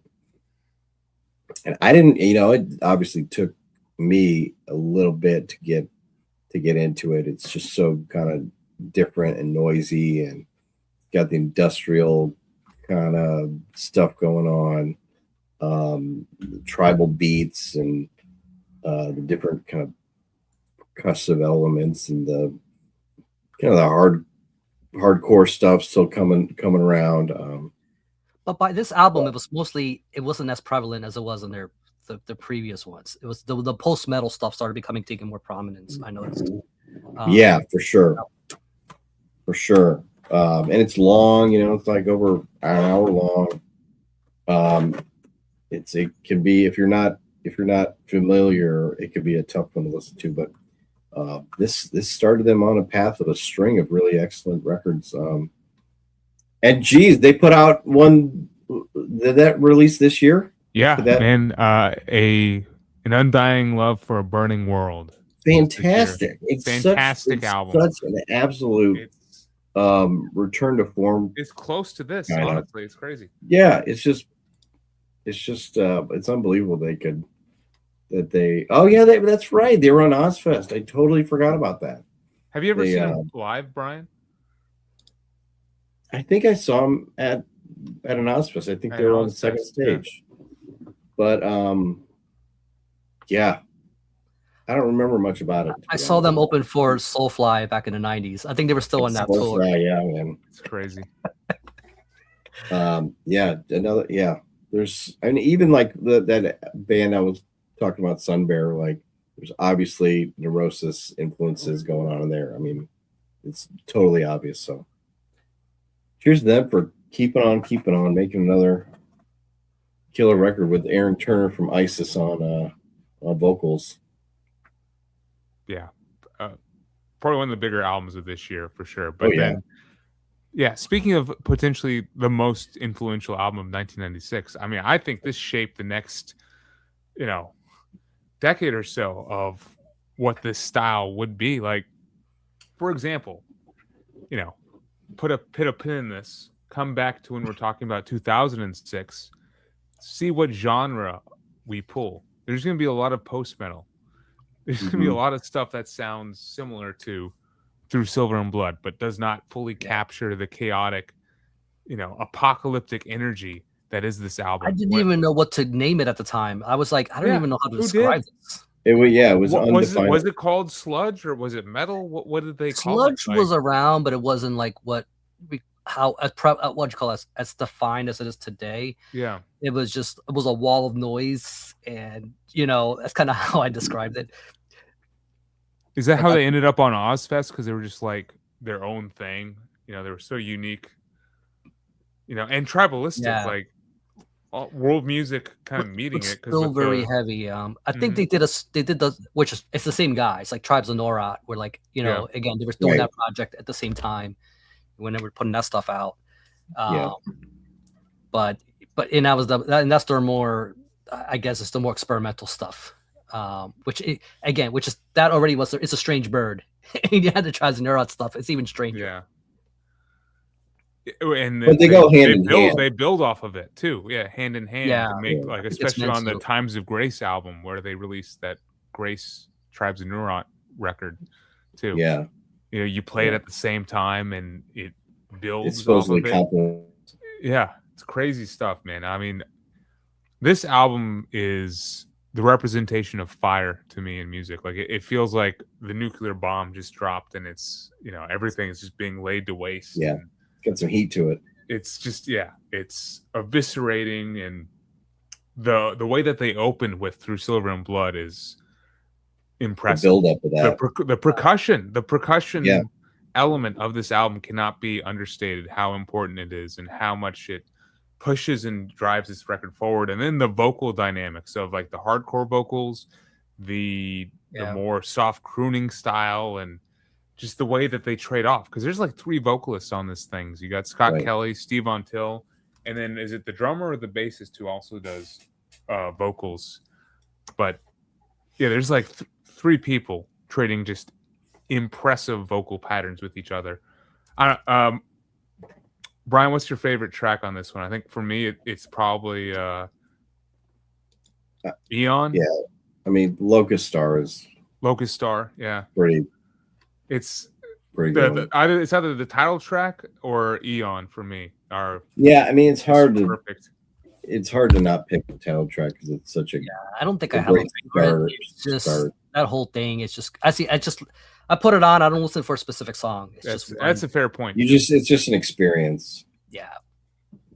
An hour and 10 minutes of just, being bludgeoned, basically. And, but then there's space also to reflect. And, it's an impressive album and it stands the test of time, I think.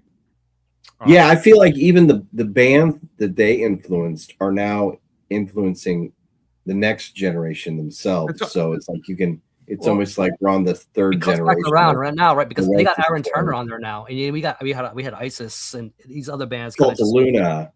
Yeah, all kinds of. Purify is an amazing track. I think this is the most influential album potentially that we'll be talking about tonight. No, yeah, I think that. I mean, I'm looking at my stack, and yeah, for sure. Because this is the beginning. You can't find anything else like this or close to this, besides maybe Melvin's, but that's so different in a different way, in '96. But yeah, I guess real quick to add something else as my pick. Let's talk about Thor's Hammer, Damedig's Nat. I don't know. It's Norwegian, right? It's the Norwegian black metal. It looks so Norwegian from Oregon, and it's actually a sludge doom drone project. I had a tough time pinning this to being a 1996 release. I don't know about you guys, but if her photo wasn't on the cover, I would have known it was a female vocalist. Oh, absolutely not. Yeah. So initially. Right, like this is one of the most bizarre projects and pieces of music I think put out there. A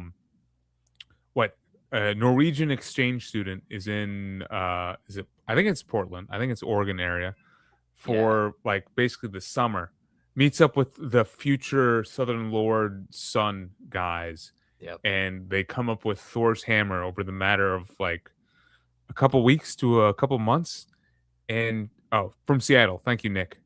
And sure enough, this is the byproduct, and it's 3 tracks of just potentially the heaviest stuff outside of Neurosis that we're talking about tonight.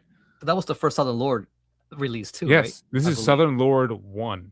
So holy shit. And it's weird because it's like this was recorded in 1995.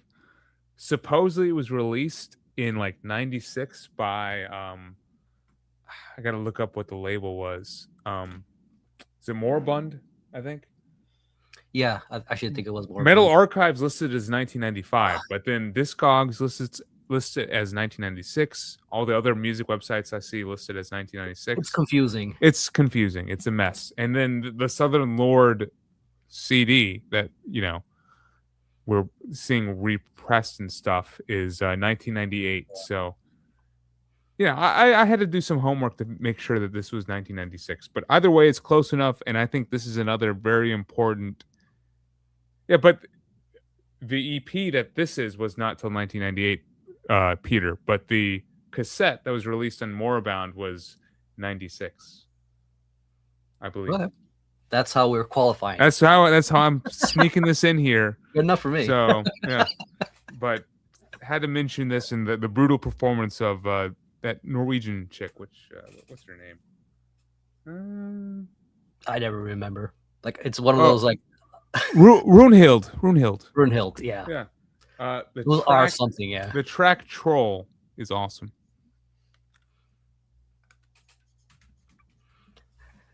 I'm so bad with names. Like that's the things I dread with having to, especially Norwegian names. I'm just sorry. Like, what's her name again? Logan. Yeah. Yeah. Sorry, Rick. I'm gonna sneak in two here, just because I feel like I'm gonna bounce off your your Neurosis thing and just bands that do strange and or interesting new things. I think they kind of bring things in. This particular band doesn't bring what you call a new sound, but I feel like Neurosis were a big influence on them. And so this still around. I think they don't put out albums very frequently, but they're like the Swedish band that was kind of they were listening to Neurosis when this stuff was coming out. This is Balance of Pain by Counterblast, and not one I would think anybody would know, but it's a pretty cool listen. It's like take, and they got hardcore tendencies, but add a whole bunch of sludge. You haven't already. See, I'm glad somebody knows it. It's like it's got a bit of the mid-era Neurosis. It's like take the Enemy of the Sun, Souls of Zero kind of influence era Neurosis. So it's got that kind of tinge, maybe a little Fudge Tunnel, just slightly, Okay. a little noise era Napalm Death, with a bit of the hardcore punk, stack on top of it. It's really nasty, just heavy. It's sludgy, but with some doom sensibilities, kind of thrown all together. Again, not want to hear a whole much, but if you're going to explore 1996 and what was going on with sludge and doom, I don't think this was one that you should overlook, because it really is that good. It's not one that kind of drags on. It really does get going. The songs are punchy and catchy. There's riffs in here you would like, Brian. Just overall, here's the back. So was it Profane Existence? Yeah, Profane Existence put this out at the time, but it's I think you would dig it.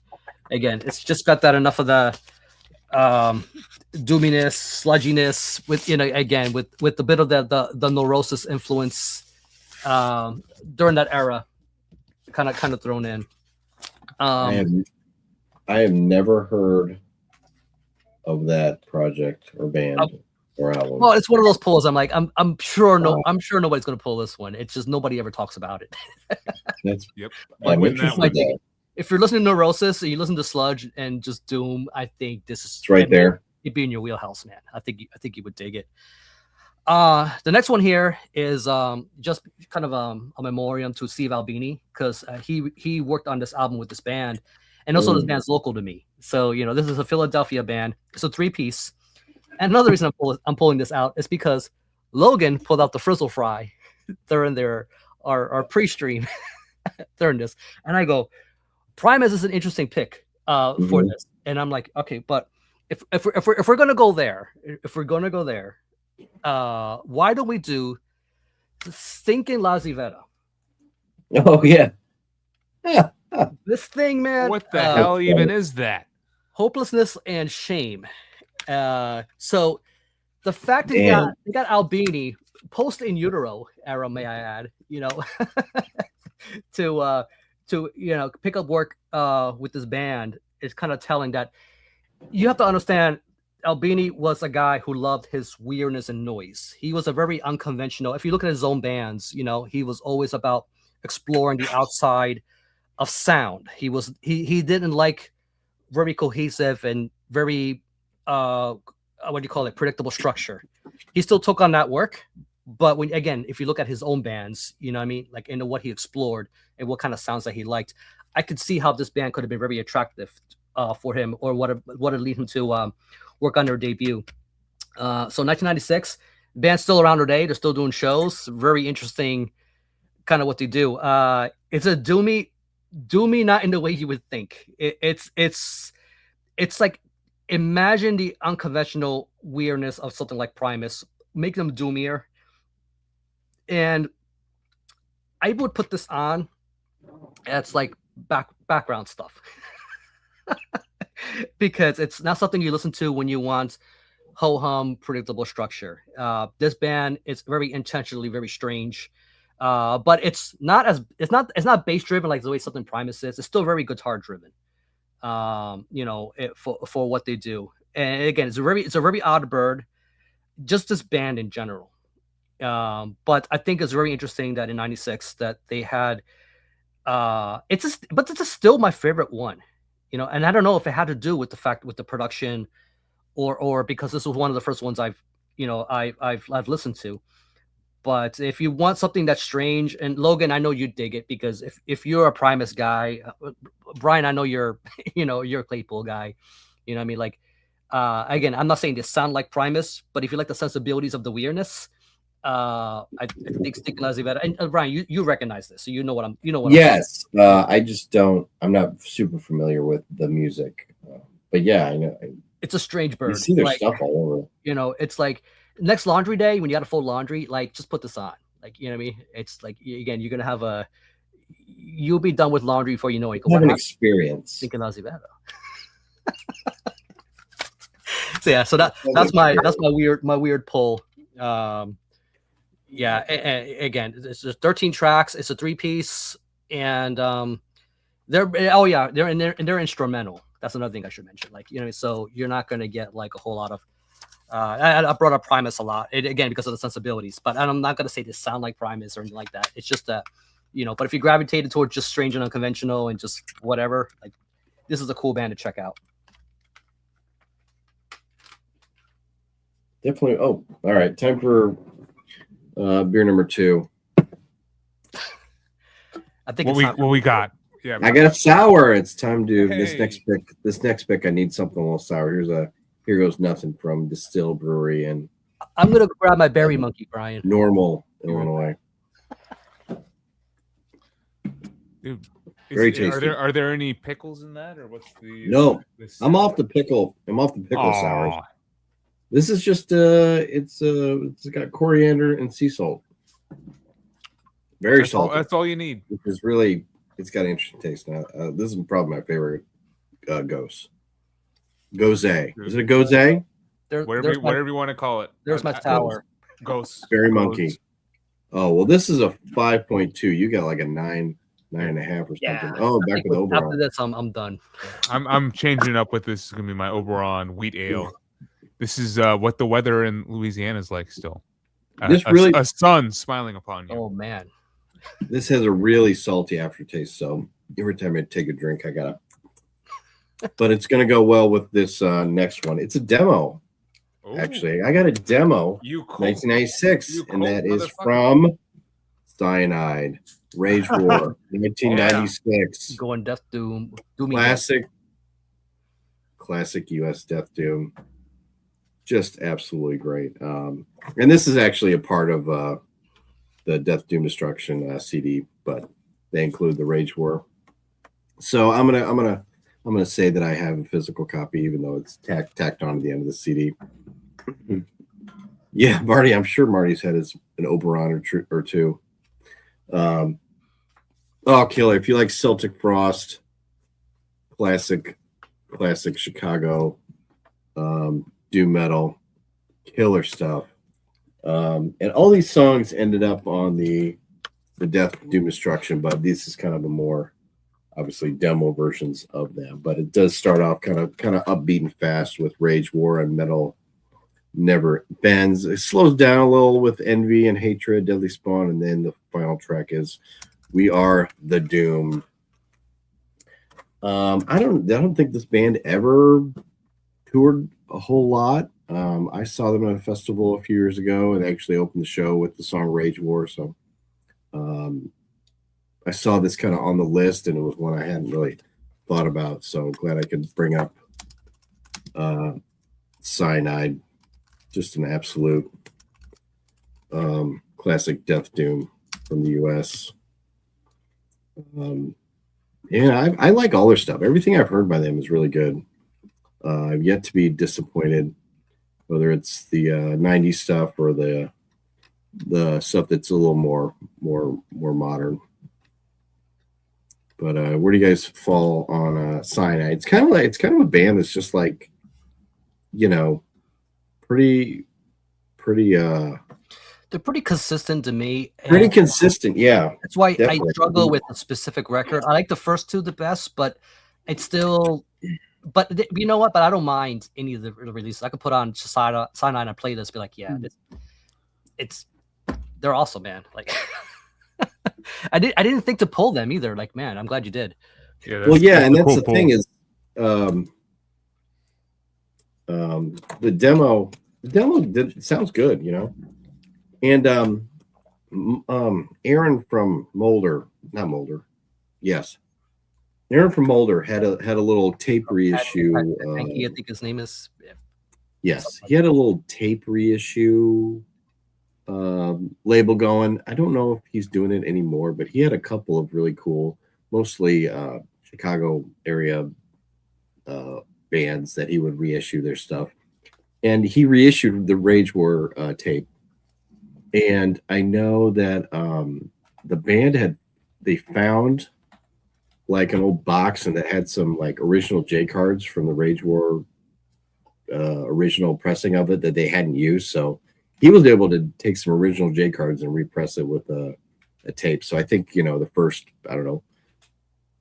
handful got an original, you know, J card from back in the day. So that's pretty cool. I slept on that, so wasn't able to get it. But Aaron put out some really cool reissues of some of that classic Chicago death metal from back in the 90s.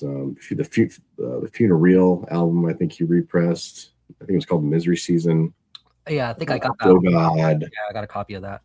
Maybe I think maybe the first Macabre demo. Anyway. Good pick. It's cool to see some like knuckle dragging, you know, Cro-Magnon Death Doom featured Yes. in 96. Like Well, sometimes that's just all you need. Yeah. How much was coming out in 96, you think, besides that? Because I feel like that style didn't catch on until a bit later. Everyone was doing like the My Dying Bride and the Catatonia kind of thing back then. I feel like, you know, since I've been doing this the channel where the Metal Archive type channel. Mm-hmm. Yeah, I come across stuff. It's more straight death metal though, but where this is more death doom. Yeah. As far as the 90s go, as far as in the U.S. Midwest, but there's some out there. There's just so much out there too, man. Indiana had a couple bands that were doing more death doom. That was like pre. Oh geez, what's the band I'm thinking of? The band's called Dead Serenade, and they eventually went on to join November's Doom. So Dead Serenade is from Indiana, but they had a really cool death doom sound, and they did a couple demos in the 90s. I think that band ended, and some of them went to join an early version of November's Doom. Anyway. Still more. There you go. More Doom. No, yeah. I didn't realize Cyanide had their roots back to 96. Like I think of them more of like the 2000s kind of stuff. Yeah, they had a couple. I think Death Doom Instruction was their third or fourth full length. Or yeah, I guess you're right. They have a full length in 1994. So I don't know what I'm talking about. Yeah, but I mainly know them because of that Gods of Death, which came out in 2011. Like the Hell's Headbanger stuff. Hell. Yeah. And what's the other one called? Descent into Hell, and then I think there's one. The Dying Truth was 1992. Dying Truth. Yep. Yeah. So yeah, they 100% were in the 90s, and I realize. My pick, the kind of, you know, what Brian did for Neurosis, where, you know, it's 100% influential. It's a huge album. We all have something to say about it. This is going to be my version of that. And I'm surprised this is the first time we're going to be talking about October Rust. I mean, do we all have it pulled or at least in top of mind? It was interesting, but in relation to that, you will see. But okay, I'm glad you did. Happy 30 years. Is this too obvious, or like, does this fit the criteria? It's it's not as overly doomy like World Coming Down is. No, you know, but dude, it's there. I was spinning this today, and tracks like Haunted and Red Water, like funeral doom, slow almost, or like the oppressive doom is 100% on those. Peter had a talent. It's so cool. Yeah. And I used to always struggle to get through those two tracks. Like this is my first Typo Negative album that really clicked with me, and okay. This is still probably my favorite Typo Negative for sure. But I felt like they pulled it back too after like Bloody Kisses was so massively successful, for them like to follow up with that. Like, man, it's a statement. They got Cinnamon Girl on it. Oh yeah, it's got Cinnamon Girl. It's got my girlfriend's girlfriend too. Mm-hmm. Just so many classics, dude. Love You to Death. One of their best songs, period. Be My Druidess. Another one of their best songs. Green Man. Best song. Like Die With Me. Burnt Flowers Fallen. In Praise of Bacchus. My favorite track on this album is actually Wolf Moon, which is the most Halloween-centric track. Like that. I have a Halloween playlist, and that is 100% fits on that. It's so haunting. The bass line is just earworm material. We know what you're listening to October 31st.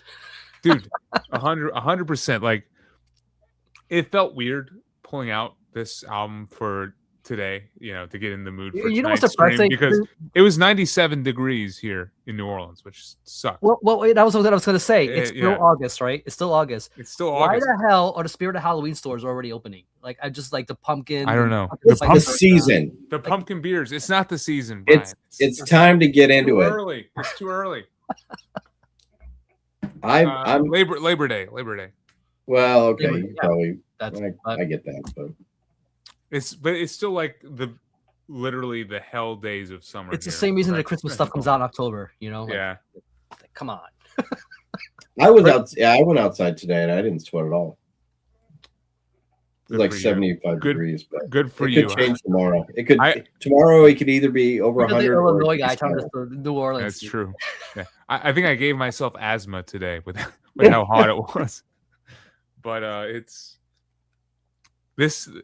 Let's follow Spirit, the Halloween store and the pumpkin beers, and talk about Typo Negative because it deserves the highlight. Another most influential album, I feel like. So many bands are emulating Typo Negative now, and this like goth meets metal meets a little bit of like that hardcore. Like you can tell they had roots in Carnivore. Maybe not so much on this album, but definitely on Bloody Kisses in the first two. But this one, they step into something different. And to end my wrap up, I'll say what Marty Worm always says: every metalhead needs like a Barry Manilow equivalent album. This is that.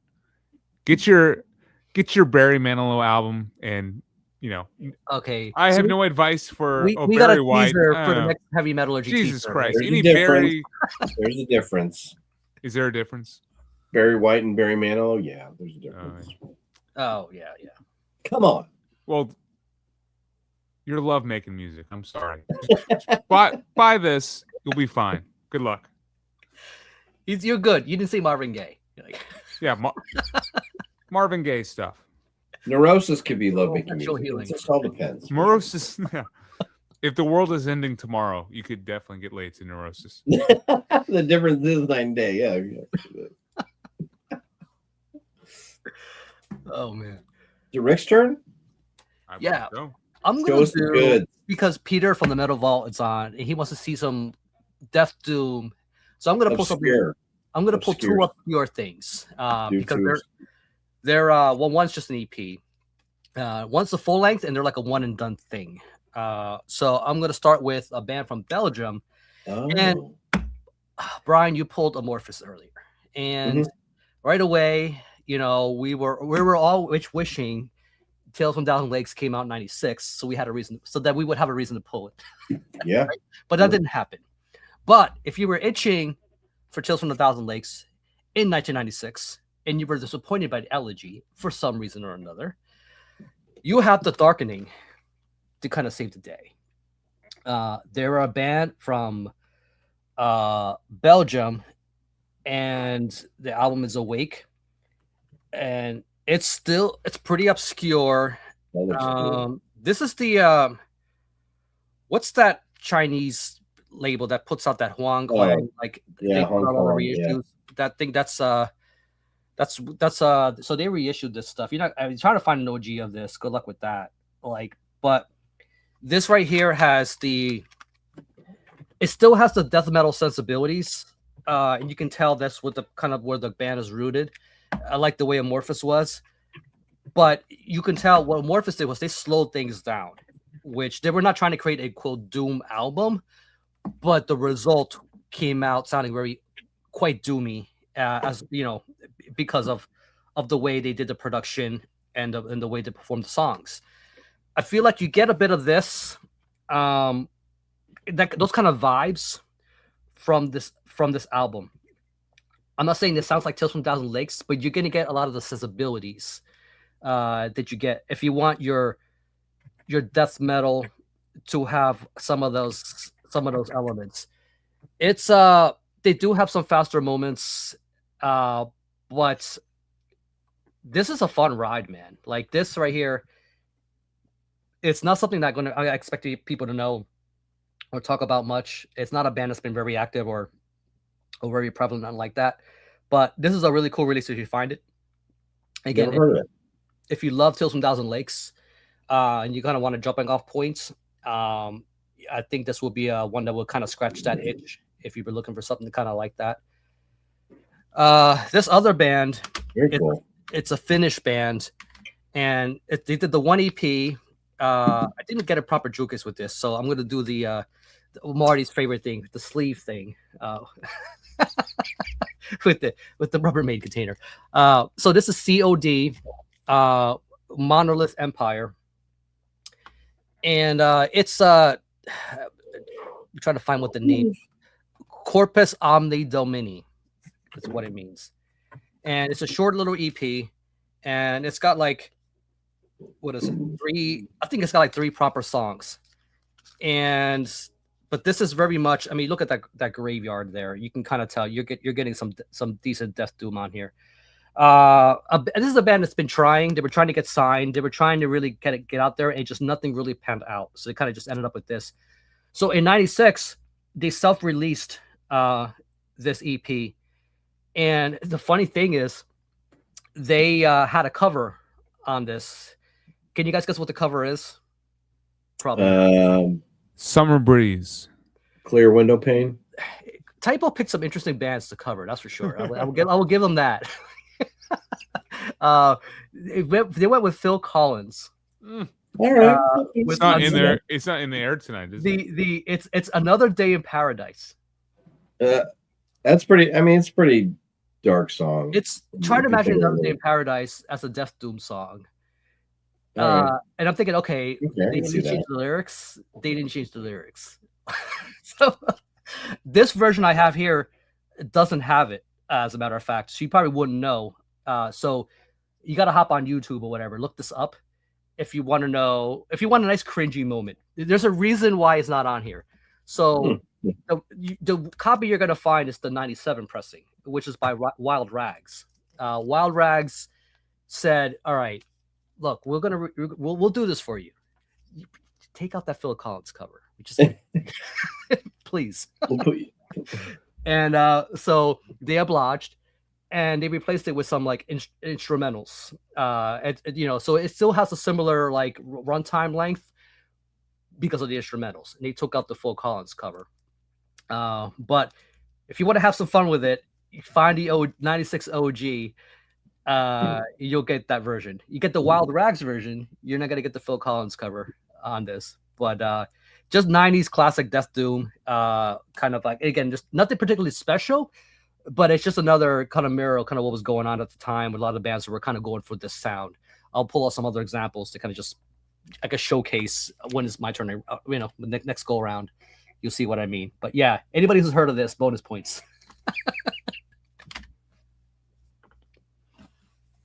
I've never. That looks cool. I've never heard that before. I think we dig it. I mean, 90s death doom, that would definitely be in your wheelhouse. A lot of new bands for me you're picking, Rick. Yeah, obscure stuff. And there's still some big, at least seems to be a couple big. Peter, they cover Skepticism. They put out an EP with that cover and a song called Winter. Okay. That's cool. Yep. I've got another big one up next. Brian? I'm curious. I'm gonna go with it's a big little one. How about that? It's a big one, but it's a little one. And this is a band that I feel has been severely underappreciated under this heavy metallurgy banner. Any chance I've been pushing for the album review club to pick one of their records. Dude, Still hasn't happened. There's no Bongzilla out in '96, is there? Au contraire. Actually, there Oh was. my god! Yeah. Ah, The mixed bag. This is Brian. this is That's the the one I first, don't have, you bastard. their first release Oh on my Rhetoric god! Records. We should have led with that. The mixed bag 7-inch. Got lighten up and smoke like the wind. 1996. The pride of Madison, Wisconsin. Oh, Tune in, turn on, hit the bong. Hit the bong. They're not do it. subtle, are they? No. Look at the beautiful. When Call you're called Bongzilla. Bongzilla, you don't need to be subtle. No. Subtlety is like This was back a state over. when they were a 4-piece, back in the good old days. When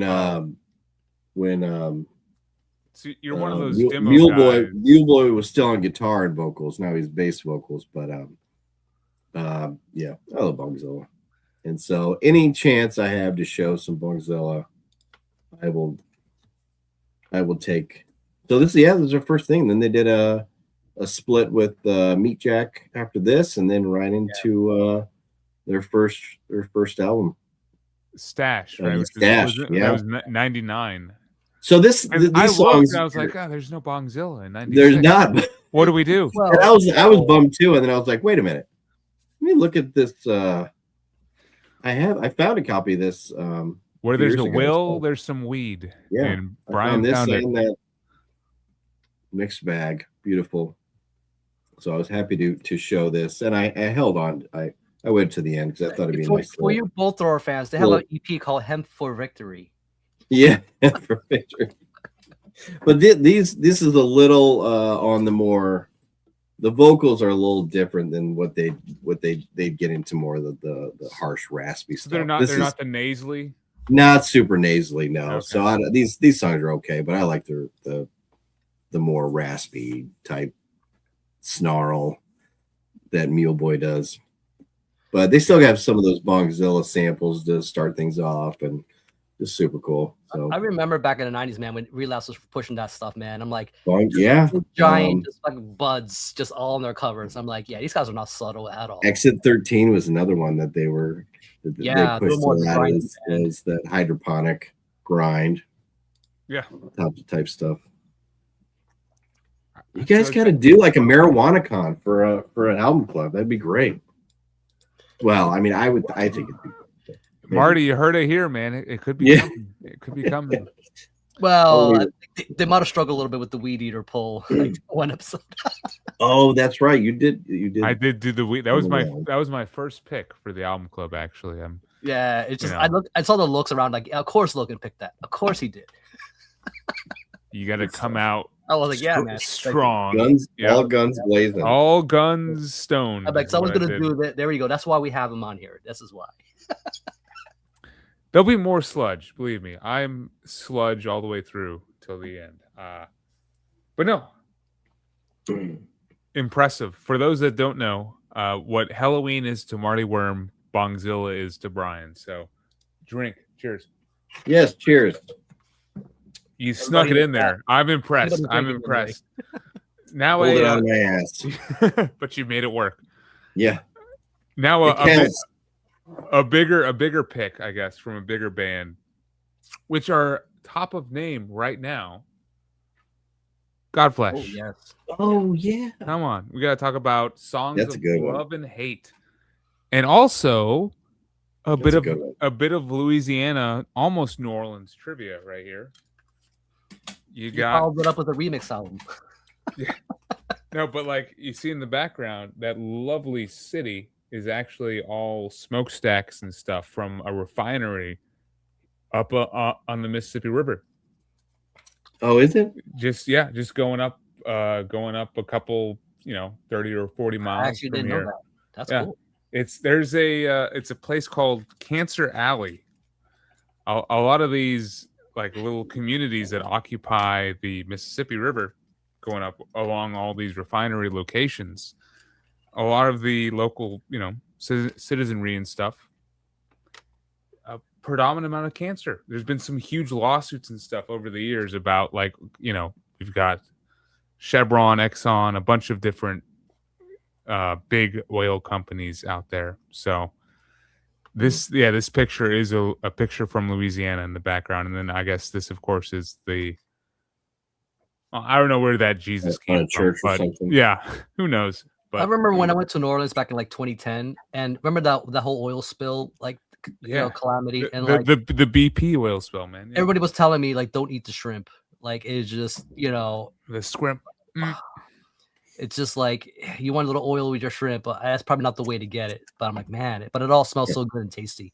Like, yeah, I need to go back, man. Dude, we gotta go back to New Orleans, man. We need to fucking we need to do it, man. We gotta do it. I'm sure the shrimp is safe now. It's totally safe.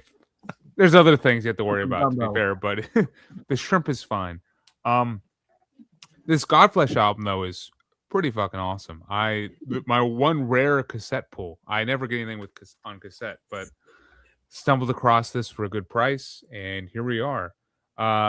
This one, I feel like they're exploring a bit more of like trip hop and like this alternative 90s vibe and influence on this, because there's some beats that sound like Portishead or DJ Shadow or something like that, like a bit more of that. Not even metal related at all. So it's kind of cool to hear that enter the Godflesh sound. And then, of course, Godflesh comes in. It's heavy and it's pissed off, and it still sounds very sludgy at the time. I definitely think they fit in tonight's conversation. Absolutely an impressive sound, and one that, if you look at like the UK sludge scene, you can't separate Godflesh from being an influential force in what created bands like Conan or Conjurer or just Dragged into Sunlight. Like, I think Godflesh are to that UK sludge scene what like I Hate God is to the American sludge scene, to be fair. Very much intertwined. And yeah, so it's weird that they end up having that industrial tag, because they're not industrial. They are just one of those.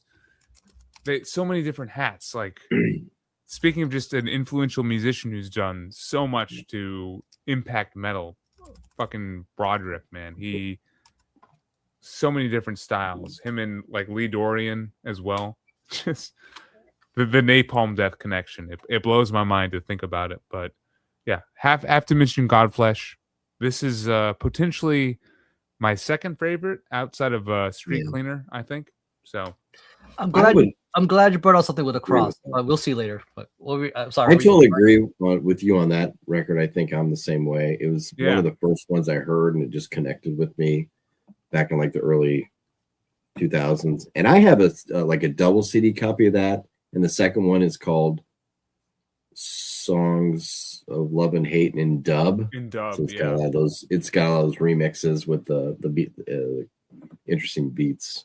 They explore that like trip hop, like more beat oriented sound, right? Yeah, which absolutely. I mean, that's cool. A part of it, in the album, but it gets drowned out a little bit with just how heavy they're still playing. I started getting into them a little later. I was definitely late into the Godflesh stuff, but by then I was already into a lot of the other industrial stuff. But industrial metal, apart from Ministry, what was going on with bands like that, it was just like I wasn't reaching far beyond that. After that, and then when you got into like Nail Bomb and stuff like that, I'm like, all right, yeah, I could definitely get into like the weird and alternative, kind of other sides of metal, when it came to kind of experimentation, and stuff like that.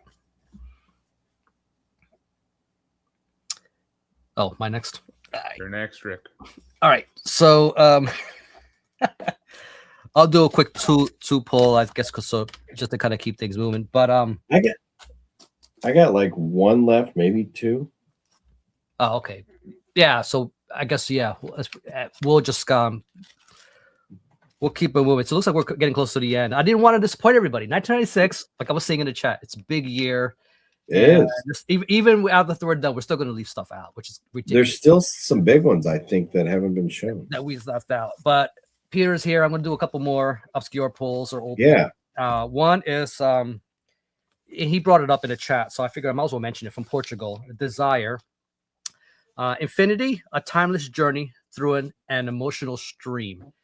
That's their last EP, which was called Crucifix, which is hilarious because Logan brought up the Godflesh, with the crucifix and all that. I'm like, who puts a crow on a crucifix? I know, this band.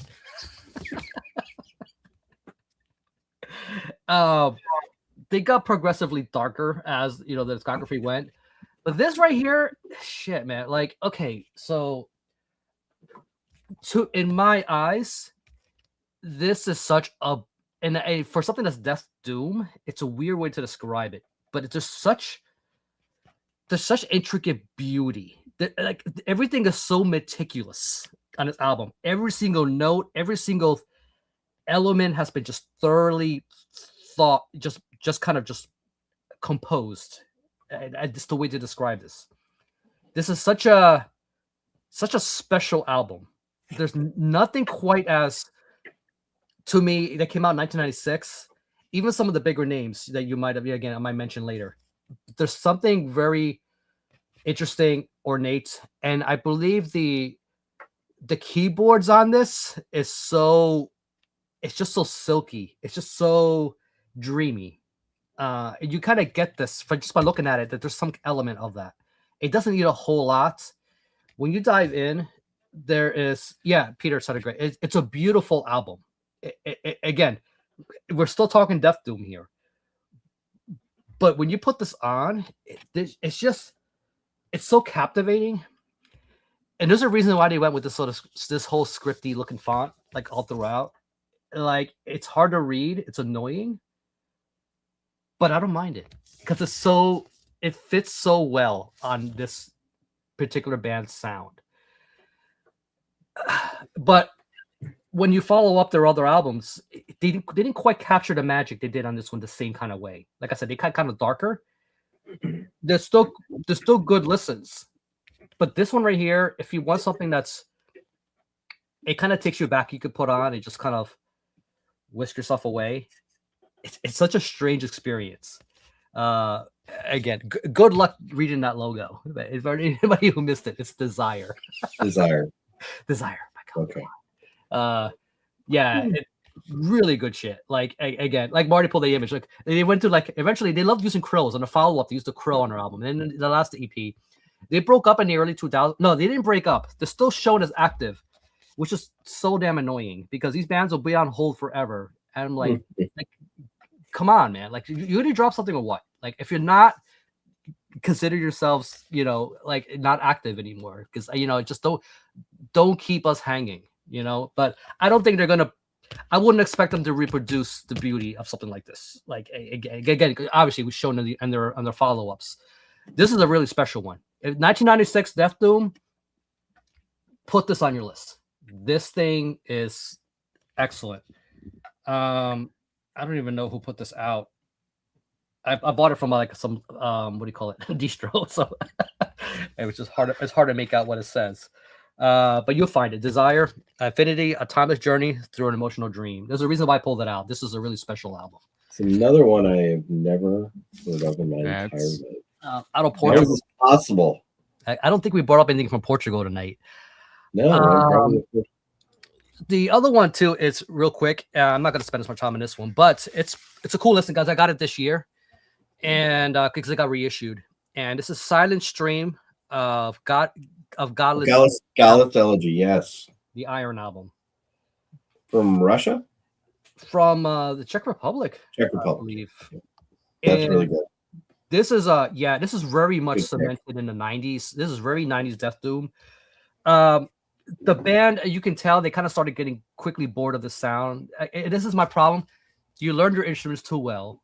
You don't want to do this sound anymore. Like, we want like money. We want to play like big theaters and stuff. And like, you know what I mean? Like, all right, fine, get your money, but you're not going to do, like, again, playing this material probably won't put you in the big amphitheaters or whatever. But like, they're pretty much playing like world music now.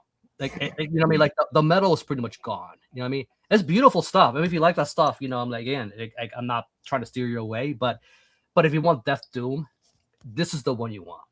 Like Iron, it's the violin. It's what makes this special. Like the way the keyboards make Desire special, it's the violin is what makes this special. That's kind of why I pulled them in pairs. It's like if you want that beautiful element included with your Death Doom, this is the kind of thing, in 96 you would be pulling. So again, this is actually not that difficult to find because it's been reissued. But this is a nice little gem from 96. Not a band I don't expect anybody to really have heard of or much, but they have a bit of discography. They do have quite a number of albums.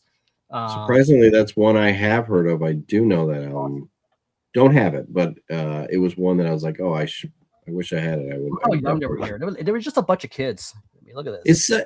that time period in Eastern Europe, and had a lot of cool funeral doom and gothic doom, death doom type bands. Yeah. That are interesting to explore. And when I was there's another one called Mythological Cold Towers that released a yes, that's another one in 96. I'm sorry if you were going to pull that one. No, I actually didn't pull it, but I am familiar with that one. That's another one. That's a Russian. That's the Russian death doom band I was thinking of. It's just these bands, sometimes they like it's kind of what happened to Anathema. They just got better into instruments and they got more progressive and they just thought they got bored of the sound. They're like, we want money. We want like 2,000 people in an amphitheater. Can't fault them for that. I can't, but I hope you're happy, Peter. You got to know that the obscure stuff, Peter's going to really appreciate you mentioning. Cheers. His Instagram is like, if you want to find anything obscure, like if I'm ever like, I'm not sure what I want to listen to, I just go to his Instagram and just flip through and look for something. Oh yeah. And he's wordy in a way that I can never. Like I'm like, like I'm pretty lazy with my descriptions. Here's the Peter and the Metal Vault. Cheers. Yeah. Right. So we another one. Damn, you're putting up some good names. We have 95. That's why I didn't pull it. Do we have 2 more picks among us? You think 2 more rounds? Yeah, I could pull like a quick roll. I could do this one, and I could do one more probably. Sweet. Right. Let's do that, and then hit and quit. Yep. So this is a good kind of piggyback off of the Martin Van Drunen Metallurgy from last night. This is an Asphyx album from 96, God Cries. Does not have Van Drunen on it. It's doesn't even have Eric Daniels. It's got Bob Backus and Theo Lumens, who passed away. Was on one of the early demos. I don't know if he was on their first demo, but I believe he was the vocalist, bassist in the band before Van Drunen, before the Rack. Anyway, he's back in 96. Pretty much wrote the majority of the music, I believe, on this, and sings bass and guitar. So it's just him and Bob Backus. True, yeah, and Embrace the Death was released in 96, recorded earlier, but was actually another released in 96, and probably more suited for this death doom topic than this one. This one's more straight death metal, but it's got some doomier parts here and there. But I thought I'd bring up Asphyx since it is 96, and the story. Yeah, I do like it. It's got its place. It's kind of it's got some real rippers on it. It's got a song called Frozen Soul. If you guys might appreciate it. I'm not sure if they took their name from this album. They tend to do that. This is other band called Glorious Dead. Like they took their name from this other band. Like I don't know if you've ever heard of it. But They tend to do that. That happens. From That happened. Gorefest. Gorefest, yes. Might have been Gorefest. Huh. I think it was interesting. I was reading about this one, and it sounds like they invited Eric Daniels to play on it, and I think he would have, but I think he was having some health issues. It was cool to hear a little bit more about kind of the historical ins and outs of S-Fix last night. And so this is one that it's kind of an interesting kind of side note of the band. I believe after this, the Soulburn project started, and I think Theo Lumens was briefly a part of that. I don't know if he ever recorded with them. I think he died in some kind of weird train accident, or maybe I think it was a death by train kind of thing. I'm not really sure, but we'll always have God Christ hit by a train. I don't know. There were some reports that maybe it was on purpose, suicide by train kind of thing. So yeah, there you go. Oh, cool pull. It's a nice segue from last night because the Van Drunen stuff came up, and that was a really good stream. Yeah, honestly, it fits right in there because he doesn't have. He sounds. It's in a similar style to Van Drunen. I feel like his vocal style. For what it's worth. It's one of those bands they have their period to switch around singers, like last night we were reminded because of Pestilence, Yeah. Another one. It's like, you just sometimes you try to find your way for one reason or another. Theo, I was actually cutting the grass today, and I put on the Grand Supreme Blood Court. I'd never heard it before. It's really good. Pretty solid project. Wow. While cutting the grass. Interesting. It was blasting. I've never done that. Grass. I'm listening to that while cutting the grass. Lawn mowing music is some of the most important music you'll ever listen to. I'm telling you. It's very vital to have that. So I will try that out next time. For sure. Cheers, Peter. Thank you, Peter. Thank you. All right. Peter's the man. Pete, staying up all hours of the night for us. Thank you, Peter. I guess last two pulls. I'm going more of a alternative and like noise rock kind of route, I think, to wrap it up. Which I guess works out. And I never know what to do with this band, like where to put them in, how to categorize them. They're not on Metal Archives, for example, and they should be on Metal Archives. Today is the day. Yeah. No, okay. Come on, guys. Like, there's multiple Today is the Day albums that deserve to be on Metal Archives. The whole discography for sure. They got the shaft, man. It's like Dillinger. Come on. Why aren't they on Metal Archives? Dillinger should be on Metal Archives. Dillinger Escape Plan. I'm starting So disappointing. I'm starting the petition right now. Come on, guys. Stop with the political signatures. Let's do a Metal Archive signature run for Dillinger. I'm going to throw Converge on there too. Can we do that? And get them on Metal Archives, because if fucking Alice in Chains can be on Metal Archives, we can get Today is the Day on Metal Archives. Yeah. So, but this is just a bizarre album. I honestly, this is one of those albums that makes me uncomfortable. They have a couple albums that do that. In the Temple of the Morning Star is potentially my favorite from them. And that one is a severely just uncomfortable album. It feels like it's a self-destructive person contemplating the end, basically. It's one of those rare albums that is almost too pessimistic for my own good.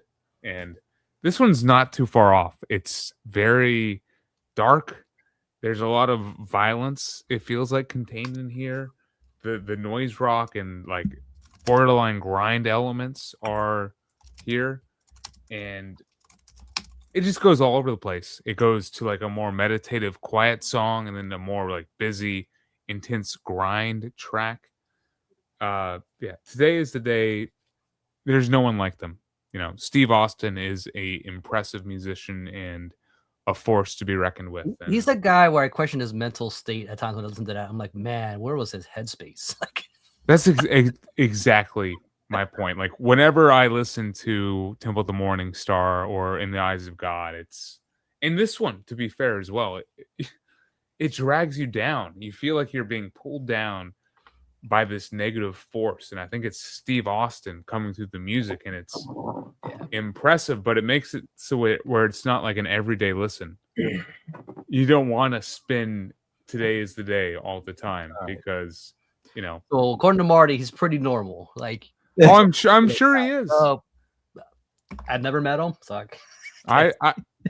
I've been lucky enough to see him live, and awesome in the live environment for sure. But yeah, Today Is the Day, definitely an underrated band in the metal sphere that I think should be talked about and pushed into Metal Archives. You're right. They don't get talked about enough, but it should be on there. Yeah, and they've got like true metal pedigree. Like the Mastodon guys came through here, and I mean, just albums like In the Eyes of God and Temple of the Morning Star and Sadness Will Prevail and stuff and Willpower. But this is no slouch either. If you ever run across the self-titled Today Is the Day album, pick it up. Tracks like I Love My Woman, She Is in Fear of Death. Like there's a certain theme across this album. It's hard to take back, hard to unsee it. You look at the album cover with the chains and stuff. Ooh, man. Yeah. Yeah. Okay, I'm reminded again. Yep. Shout out to Wade who said, "Why Rush on Metal Archives?" And it's like, I get it. They influence a lot of bands, but they're really not metal. They're not metal. They're not metal. Sorry. Today Is the Day is more metal than Rush for sure. All right. I'm gonna churn through a few of these simply because time. But I didn't want to But I'm gonna start with a comedic thing real quick. And because it's really a one-man thing, and and they've had recent reissues, but this is a project from the 90s, and he's still going today. He's still putting out stuff, and I enjoy, for the most part, his material.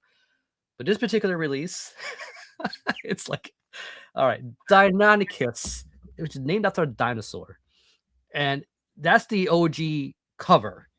The Weeping of 1,000 Years. Strong emphasis on weeping.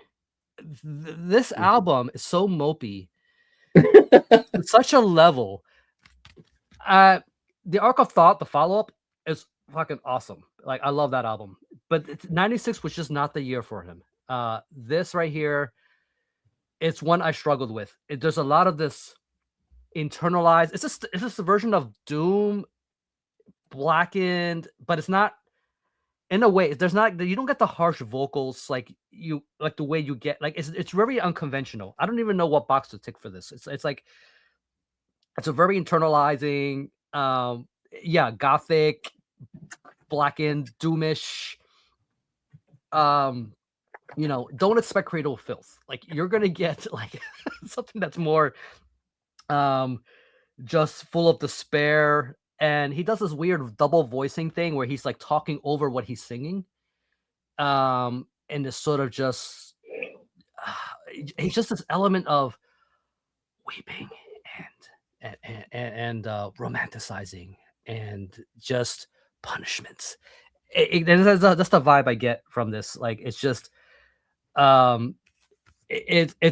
it's one you're definitely going to struggle with in 96, and not to steer you away. Again, they did a whole series of reissues that it kind of resembles this kind of art direction over here.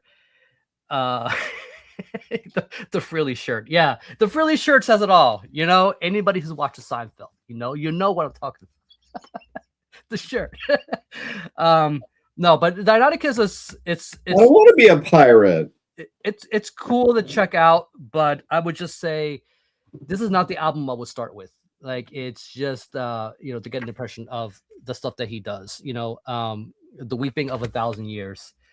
Like I said, if I had to pull one that we all pull these cool recommends and stuff that's going on in the 90s, but I thought I'd pull one. It's like, I kind of struggled with this one. Like, it's not my favorite material whatsoever, but Yeah. That's not, again, he does some good stuff. And it's just, I think this is just, it was a bit of a misstep with everything else. I get it. I like when bands expand and tried something different. It just didn't work on this one. I've always struggled with a depressive black metal band being named after a dinosaur. Yeah, well, it's not depressing at all. band? Dinosaurs are awesome. What are you doing calling What's yourself the other one? Rigor Deinonychus? Sardonicus is another one. It's just got those Well, it is sad that they all went extinct. We could That's- have That's a fair point, them Brian. flying around and swimming around, here, stomping around on our houses, That's why we're depressed. making our insurance rates go up. here's one that'll get you going. I think someone brought up Hellhound earlier, and they do put out some good stuff. Yeah, You know, Discount Raven. yeah, that's one I would have pulled, but I don't have that. I don't have it. Messiah of Confusion. There's an Yeah. alternate cover to this. It's the one with like this. Got this. I think Marty has it. It's the one with the. What did they end up? A Metal Blade? I think it was the Metal Blade pressing that came out later on. And the reason they did that was because they got rid of the Charlie Manson that's on the cover here. So yeah, Messiah of Confusion. So you know you gotta like. I'm glad you pulled that one. You gotta. Oh, okay. I know, but basically, my point is, when it got reissued, they got rid of the Charlie Manson. So if you see the Charlie Manson, that's the OG. This is Cathedral put out an album this year too.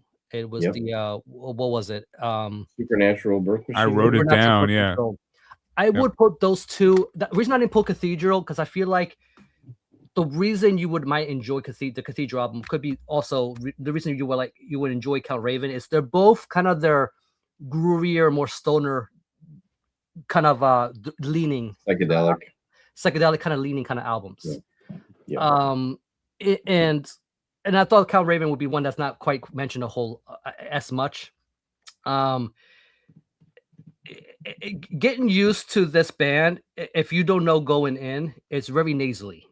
For one, Brian, you know, like again, it's the Ozzyisms, right? Ozzy, yeah. That kind of, you know, again, I can see why people may not be quite into that because it's very strongly, what do you call it? Implied that there's a lot of influence with that in there.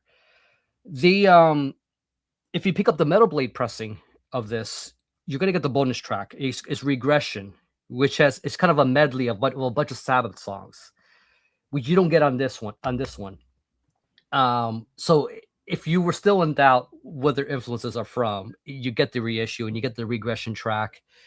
You'll know immediately. You know, they really love Ozzy. But he doesn't. He's not like a 101 clone, but there's a lot of that in there. Yeah. You would kind of expect with Count Raven. She has another one. Sheevy's almost. It's almost too on the nose. You know, it just goes to show. You know, I didn't think that the Manson thing would have been such a controversial thing. Like, but Metal Blade was just like, yeah, we don't need that dickhead on our cover. Like, I think, you know, we just could throw like the Mopey Angel or whatever. You know, on our Their first, maybe their first 4 albums are on Metal Blade. At least they're. Yeah, well, I got some of the reissues I got are all from Metal Blade. Yeah, the ones I have are as well. But it's a fun album. Like, you know, it's got some cool grooves and stuff. You know, the 90s is known for its groove. Like 90 was that decade, right? For that stuff. It definitely was. Another one is Logan brought up October Rust, and so okay. If you want October Rust, but you want some Death Doom elements, you know, here's an obscure one. I don't know if Peter's still up. You know, but and this was recently reissued, as a matter of fact. So this is one I wasn't even aware of. I got picked up this reissue. I'm like, this is actually pretty cool. And so it's Different Seasons with Bleeding Summer. And again, this is not a band that's you know, that has a big discography or anything like that. This is one of these kind of obscure releases out of Russia. So they released this back in '96, of course. Bleeding Summer. That logo will not tell you it says Different Seasons. other than the Spine. But Santanath Records, if you're familiar with that label, I think they're out of Russia. And just more really good kind of death doom, but they take some liberties. As a matter of fact, the actual song different was it Bleeding Summer right here, it's pretty much October Rust. It's these guys were listening to Typo or something like it at the time. They probably were not listening to October Rust as it came out the same year, but it's just crazy how close to the Peter Steele stuff this guy sounds like, when he's and the atmosphere of the songwriting is there. You kind of get that on the second half of the album. There's a bit of the viciousness is kind of toned down, and more of the atmosphere, more of that kind of somber, melancholy side of the band kind of just starts to come through. Not a hard one to find. It's obscure, but it's been properly reissued. So if you could find this around, this is a cool one. One, I think that if we end the stream and don't mention this, it's gonna be kind of like, why didn't you mention, like, this is clearly a 96 release, and it's a band that's still around, very prevalent and whatnot. Aaron's no longer in the band, but this was a period when yes came out. Yes. Not my favorite album. It's got some good moments. I am on my Dying Bride fan course, overall. And this is a band, pick. But the period. This is the one that came out right before the that experimental whatever percent density dropped. The Berry Monkeys hitting me already. But I was like, man, after it was Angel in the Dark River, I was just like, man, I really want Turtles of Swans again. I every time they kept dropping something after Turtles of Swans, I wanted Turtles of Swans again, and they were not delivering. Damn it, I like Mopey Aaron, but it was only Mopey Aaron. I was getting for a good number of albums. That's why I love the Dreadful Hours. They brought back a lot of some of that older stuff. It still wasn't quite Turtles of Swans. A lot of the stuff tends to be a little long-winded, kind of for what it is. There's a particular mood you got to be in if you want to get into My Dying Bride, of course. But this is the big name. There are the Peaceful Three. This is the band that I think that if you're getting to this genre, it's kind of a band you kind of would have to have in your catalog. You know what I mean? Like there are, it's like being into heavy metal, not having Judas Priest. Like why wouldn't you? Or Maiden. My Dying Bride kind of are there with this. The harsh vocals are gone. It kind of meanders. That really was my issue at the time. In 96,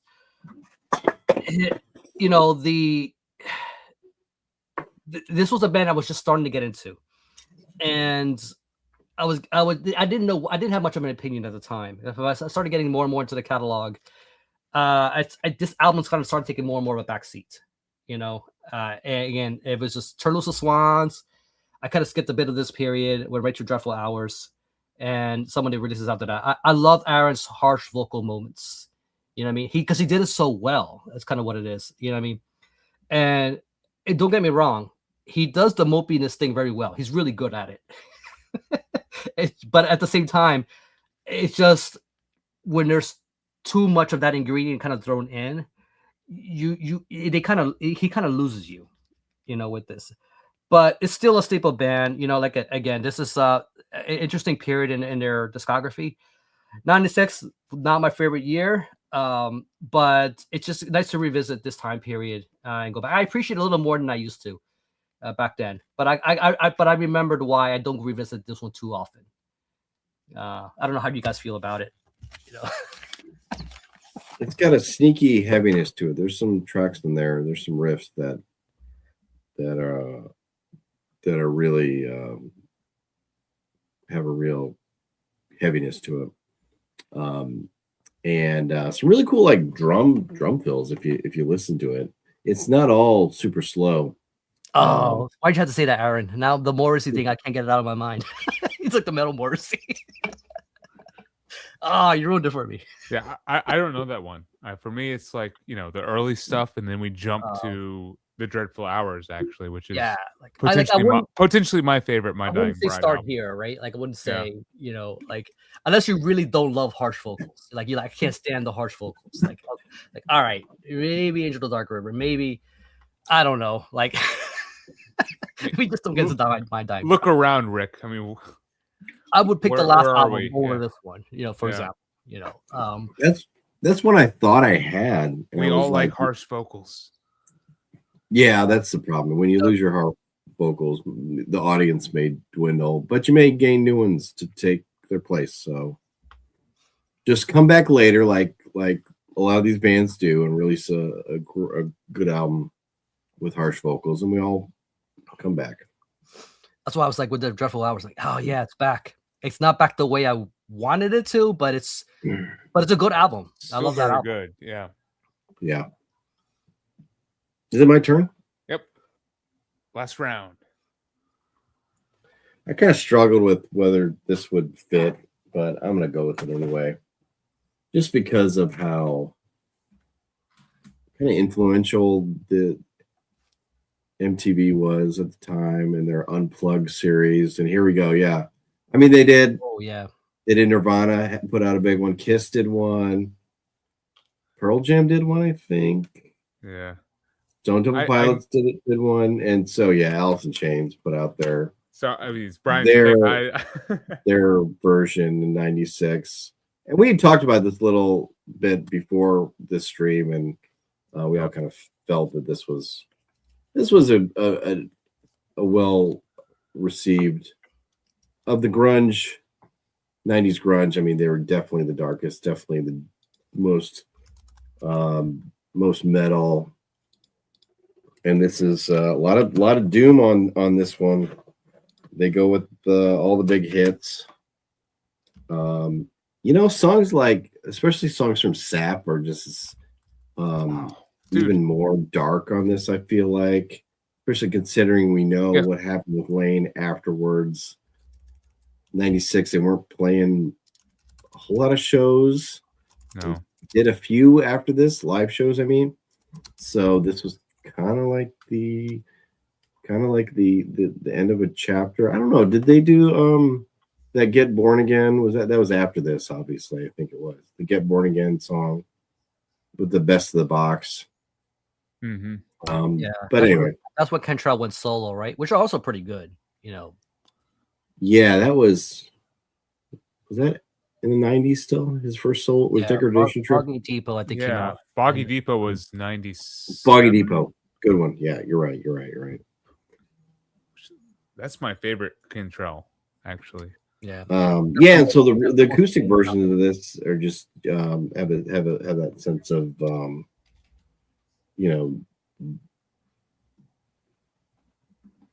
depression. They have an extra kind of weight to them, I feel like. Just a really cool, Frog's very doomy for sure. Yep. Got Me Wrong.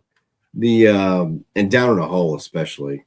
Well, honestly, Angry Chair, I've always felt was a really doomy song. And that's a song that Lane wrote, I think, on his own. I think he wrote the music and the lyrics to that, which, obviously Jared Cantrell was the main songwriter as far as music goes. But that was the Metallica. I think the Metallica guys were in the audience, fresh off their load haircuts. That's pretty cool. So got to put Alice in Chains and the eyeliner in 96. Got to do it. They're my favorite band. That is doomy in its own interesting way. It's a very somber listen, especially if you know the story behind Lane and what they were going through. Mike Starr, too, man. Mike Starr as well. Yeah, good point.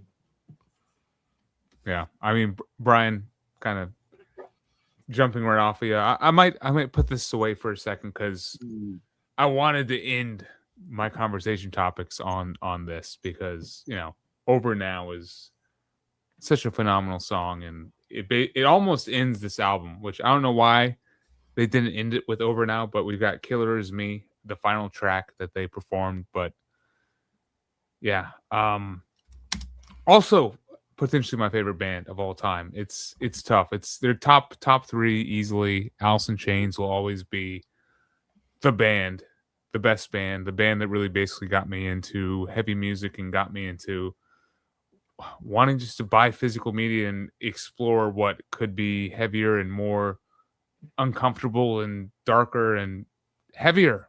So yeah, got to pull Alice in Chains for sure. Brother, Sludge Factory, that's an absolutely oppressive song, and it on here is definitely heavy and emotional. And they are on Metal Archives. Exactly. Oh, there you go. Oh, yeah.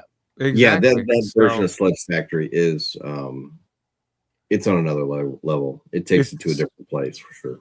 It's definitely different because isn't that one where they have to restart kind of like it's yeah, I think so. If you start. watch the actual yeah the DVD, yeah, that's when they start a couple times before.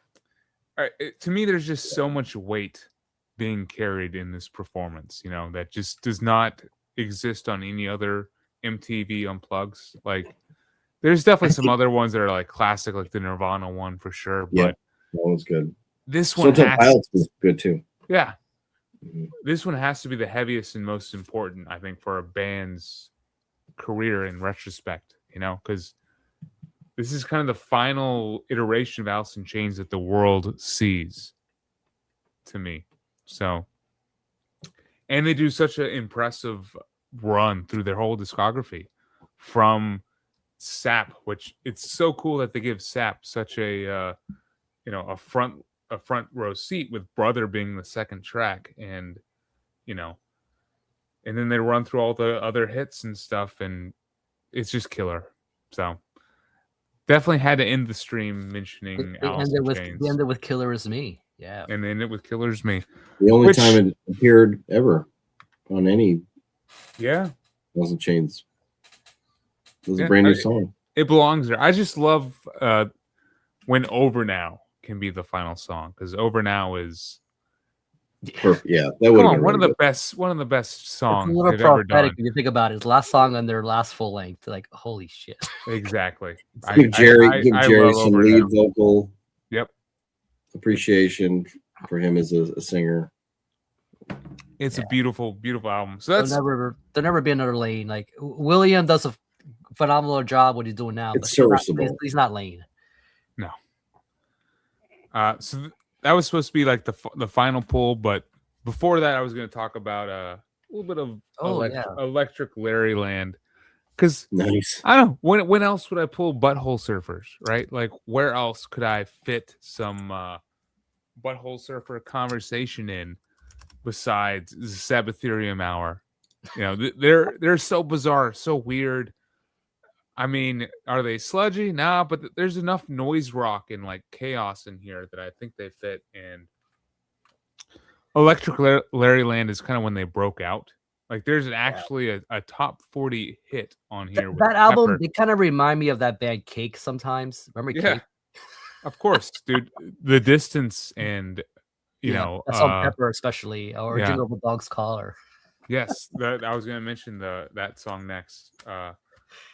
The Dog's Collar track, but there's a couple great tracks on here. I'm not actually as familiar with their older albums, which are even weirder. Like, I don't own Locust Abortion Technician or something like that, like the 80s stuff.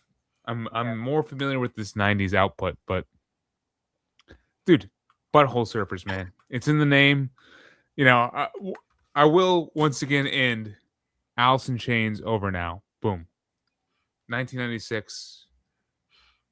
We're done. It's a great live album. I'm not nominated to live albums, man, but that's one of those exceptions. Like, yeah. Exactly. You need to own it if you're a fan of the band. I think it's seminal. I'll rip through a few mentions, which is it's really just only two. And it's Death Doom. I'll end it on Death Doom because I think Peter's still awake.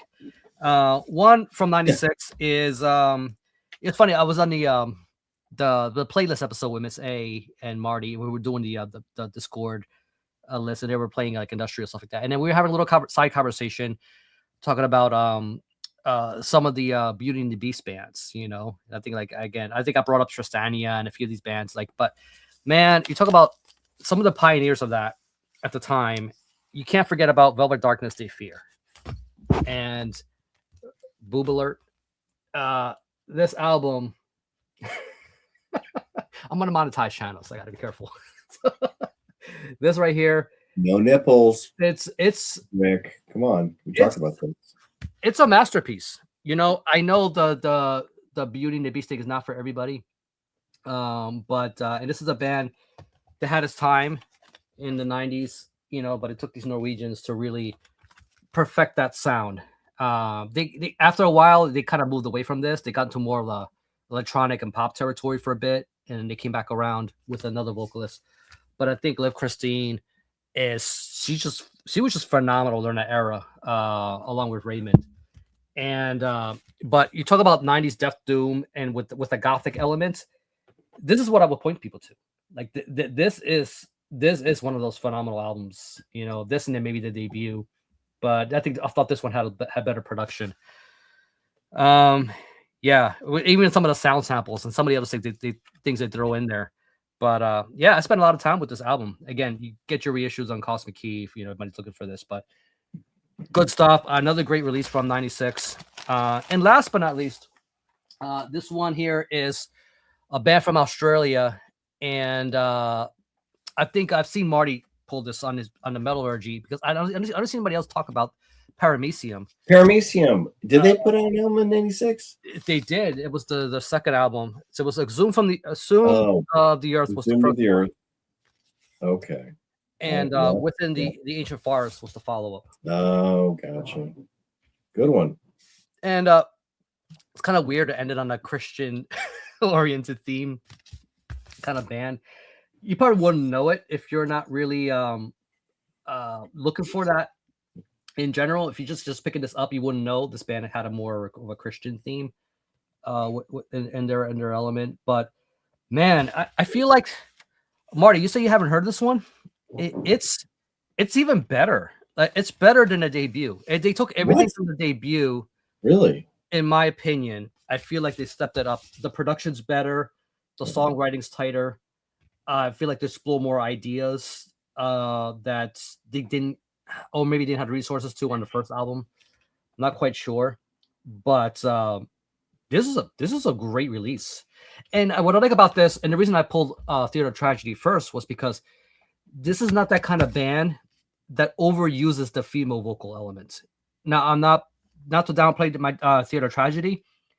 They got Liv Christine, she's phenomenal for that particular kind of thing and how she does it. But I feel like with the way they went with this band, I think one of the strong elements is that they incorporate the female vocal elements in some of the sounds. It's kind of sporadic. It's not quite as the main thing. You know what I mean? It's just another enhancement element in their sound. They put it along with everything else. Great album. I love this album. They still use death vocals? It still uses the death vocals. But it's just a more atmospheric, enhanced, mature songwriting. Kind of the first album was more raw. It's more, again, if you like that primal Death Doom, Exhumed of the Earth, it's still a great album, kind of for what it is. But if you've never checked this one out, you're really missing out. It's a great kind of follow-up to it's a good example of follow-up of everything that they've done before and really kind of stepping it up. So not one I hear talked about too much. It's just this band in general. You know what I mean? Like I know later on they kind of they've gotten more moody and more stuff with their sound. They kind of progressed. But between the first album and this, it's all my favorites. I just feel like the first one may still be people's favorites, like Exhumed of the Earth. But I feel like it's just as an album, this is a stronger, tighter just more developed as a follow up from the first one. Again, my own opinion, but if you haven't checked that out, I definitely recommend it. And man, we ripped through a whole lot. There's a lot of obscure stuff. Thanks to you guys. I think one I didn't pull that we should have mentioned too was the what is it? The Earth album, the Pentastar. What it's called? Yep, the Pentastar. I wrote down a couple albums that I felt like, because I didn't own that one, and that was one of them. The Earth Pentastar, Iron Monkey, the self-titled Iron Monkey album came out. Yes, and Eternal Elysium from Japan had bands like Dope Throne all out to Iron Monkey. You know what I mean? They were the band that really kind of kicked off and pioneered a lot of that, the way they do that sound. I'm sure one of you guys have this, but Fu Manchu In Search Of came out in '96. Oh, I didn't even get that connection. Spiritual Beggars had Another Way to Shine as well, which I think was their debut, or maybe their second album. And then Melvins had Stag. Do any of you guys like that Melvins album? Or Melvins are another difficult band for me, where the discography is so huge. They're like Boris. Yeah. It's how do you even approach it? How do you get into it? And then you're not going to, buy everything from it. So Stag, I've never really checked out until preparing for tonight. They're the kind of band that between Buzz and these guys, like, they don't like labels. They do what they do, and it's if I were to point Melvins to somebody, it's like it would have to be somebody that I already know is already pretty open-minded, and it's like they don't mind experimental and the sludginess, the grunginess of they like the side of their music. I think that Melvins is an easy choice, but if you're already diving into that, you would already know who Melvins are. To begin with, that's what I would think. Yeah, and Stag is a good album, but man, it got weird towards the end of it. If you guys know it, I don't know much. It's been a long time to put that on, from what I recall. It's good for sure. But man, comprehensive list of 1996. I feel like going forward, 2006, 2016, those are going to be even a bigger pool to choose from. I agree. For sure. This is, still when. Well, because you kind of had to get signed to put out music, but now we're getting into the internet age, and so it'll be cool to see what you guys pull for those 2 decades. Orphan Land, Peter mentioned, released an album, Elnora. What is it? Elnora Alila. Mm-hmm. But by then they were already losing their doomy sound. They were moving more towards the progressive territory with this. That's the reason why I didn't include it. But they're another good band, especially with a more eclectic sound. They were not your typical Death Doom band. There's some names here that again we could have. It's just a long list of all the stuff we could have pulled, but we're already running long on the stream. But I do want to note, since our guest Brian's here tonight, he does have a channel, Midwest Metal Archive. Yes, thank you. And so, if you want to just talk really briefly about what your channel entails. Oh yeah, well, it's kind of like just a place where I put old demos, EPs, 7 inches, full albums sometimes, of just stuff that I find that's not on YouTube, or just stuff that I find interesting, similar to what like Ken's Death Metal Crypt was doing. He was shutting his channel down. I started, but I don't really have it's not a genre, right? No, it's just kind of all encompassing. Good. That's a good way to describe it. All encompassing metal channel, and it's not even just stuck to stuff from the Midwest, United States. I've gone out to, I've found stuff from New York or California that I put up. I kind of stick around the Midwest, but the majority is from there. But I went over to the Netherlands and started posting some stuff from the Netherlands a while back. And thanks to you guys, I just bumped up to past 2,000 subscribers from your mention last week on your 1.5 episode. And I've been really getting really good response overall. A lot of band members comment and appreciate that it's now up on YouTube for people. A lot of to it's out of listen print to. or not reissued, right? For a long time. Some stuff. In fact, there's a band I put up. Band Abortus, Forever Suffer from the Chicagoland area, put out a really cool death metal album in '93, or when was it? '95 actually, and it is reissued on Doom to Obscurity. The CD version is out; it's available. So go over to Doom to Obscurity Bandcamp, and you can buy a real CD copy of it. Really cool death metal. That is Abortus. Yeah, and so I actually recently there's a band called Angel's Rage from Wisconsin. I put up a while back, and just recently some of the band members have commented and then reconnected through the comment section, and started talking offline again. So it's kind of interesting that the channel kind of, I don't know, reconnected them. It's been decades since they'd spoken, apparently. It's like a one and done demo band.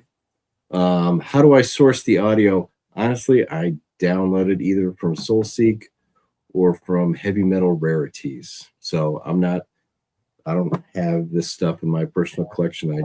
The fact that someone's the internet, if it's available, and I throw it up. You're actively doing the work and putting the stuff out there in a convenience channel where people can access it.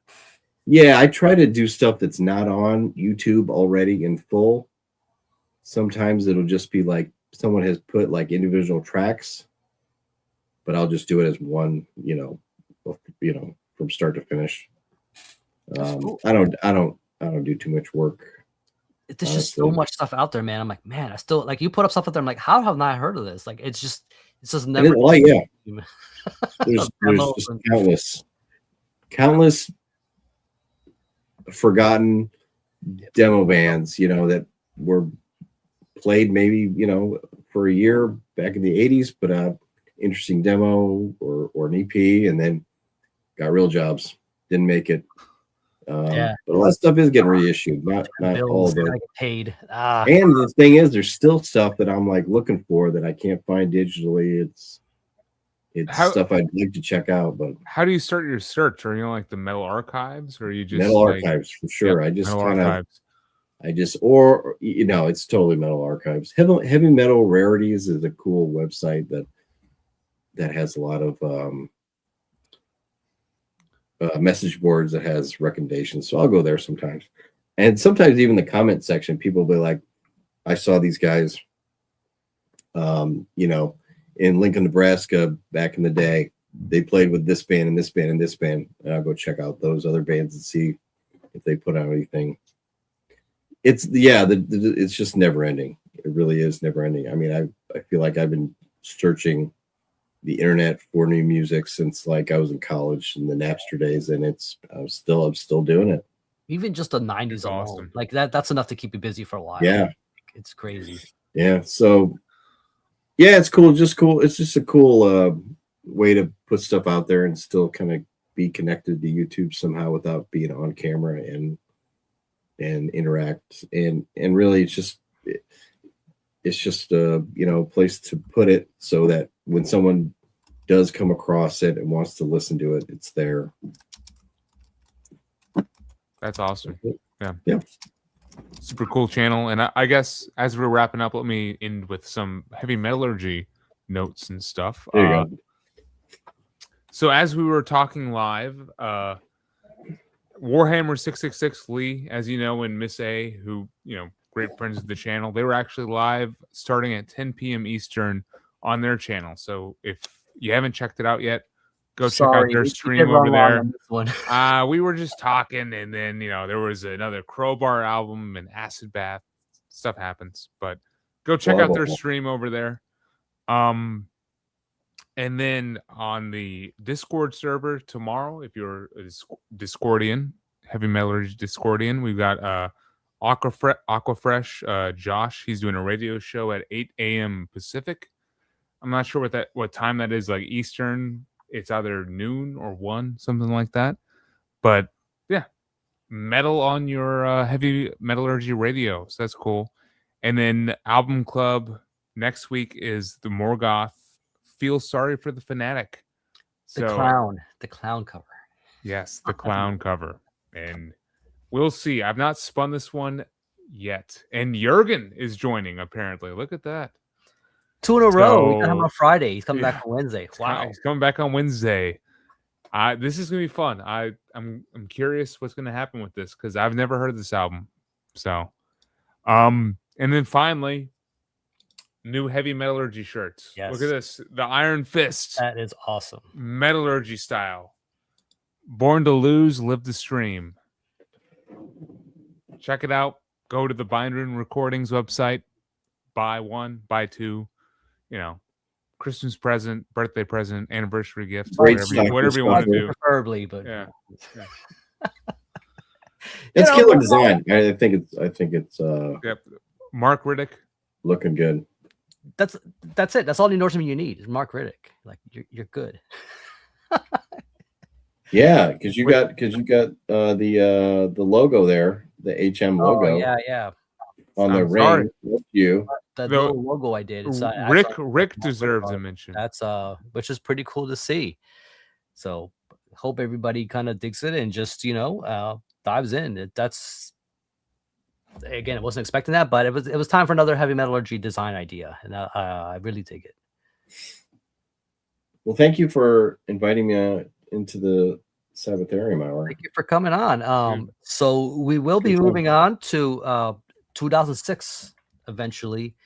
We don't have a guest announced yet, but I will say this, Brian, you're always welcome. You're still in negotiations. I don't have anybody lined up. I don't know if Logan, you've been talking to anybody, but no prospects. People seem to like you, Brian. But yeah. Let us know. Well, if you're comfortable, if this is something you want to do. Again, you're not obligated. Of course, not trying to put you on the spot, but regardless, the episodes happen. We'll have to see if Bongzilla put out anything in 2006. Okay. That might be the determining factor.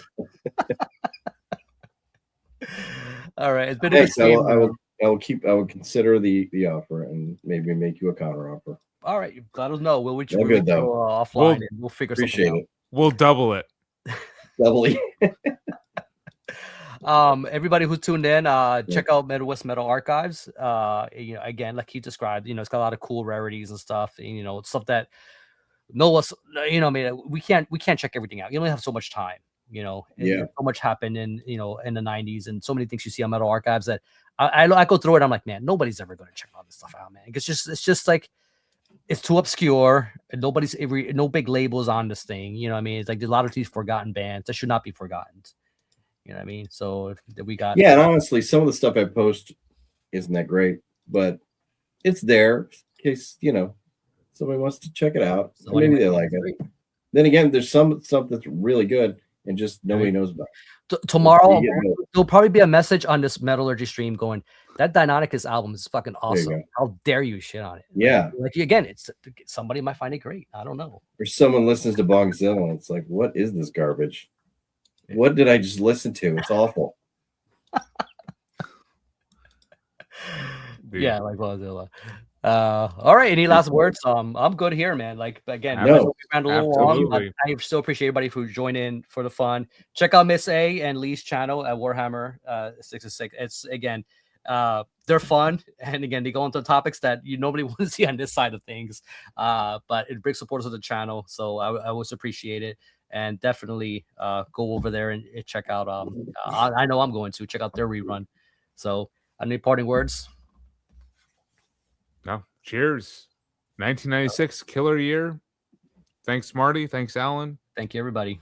Cheers, you guys. Every monkey. Yes, it was cool to be back under the Heavy Metallurgy banner.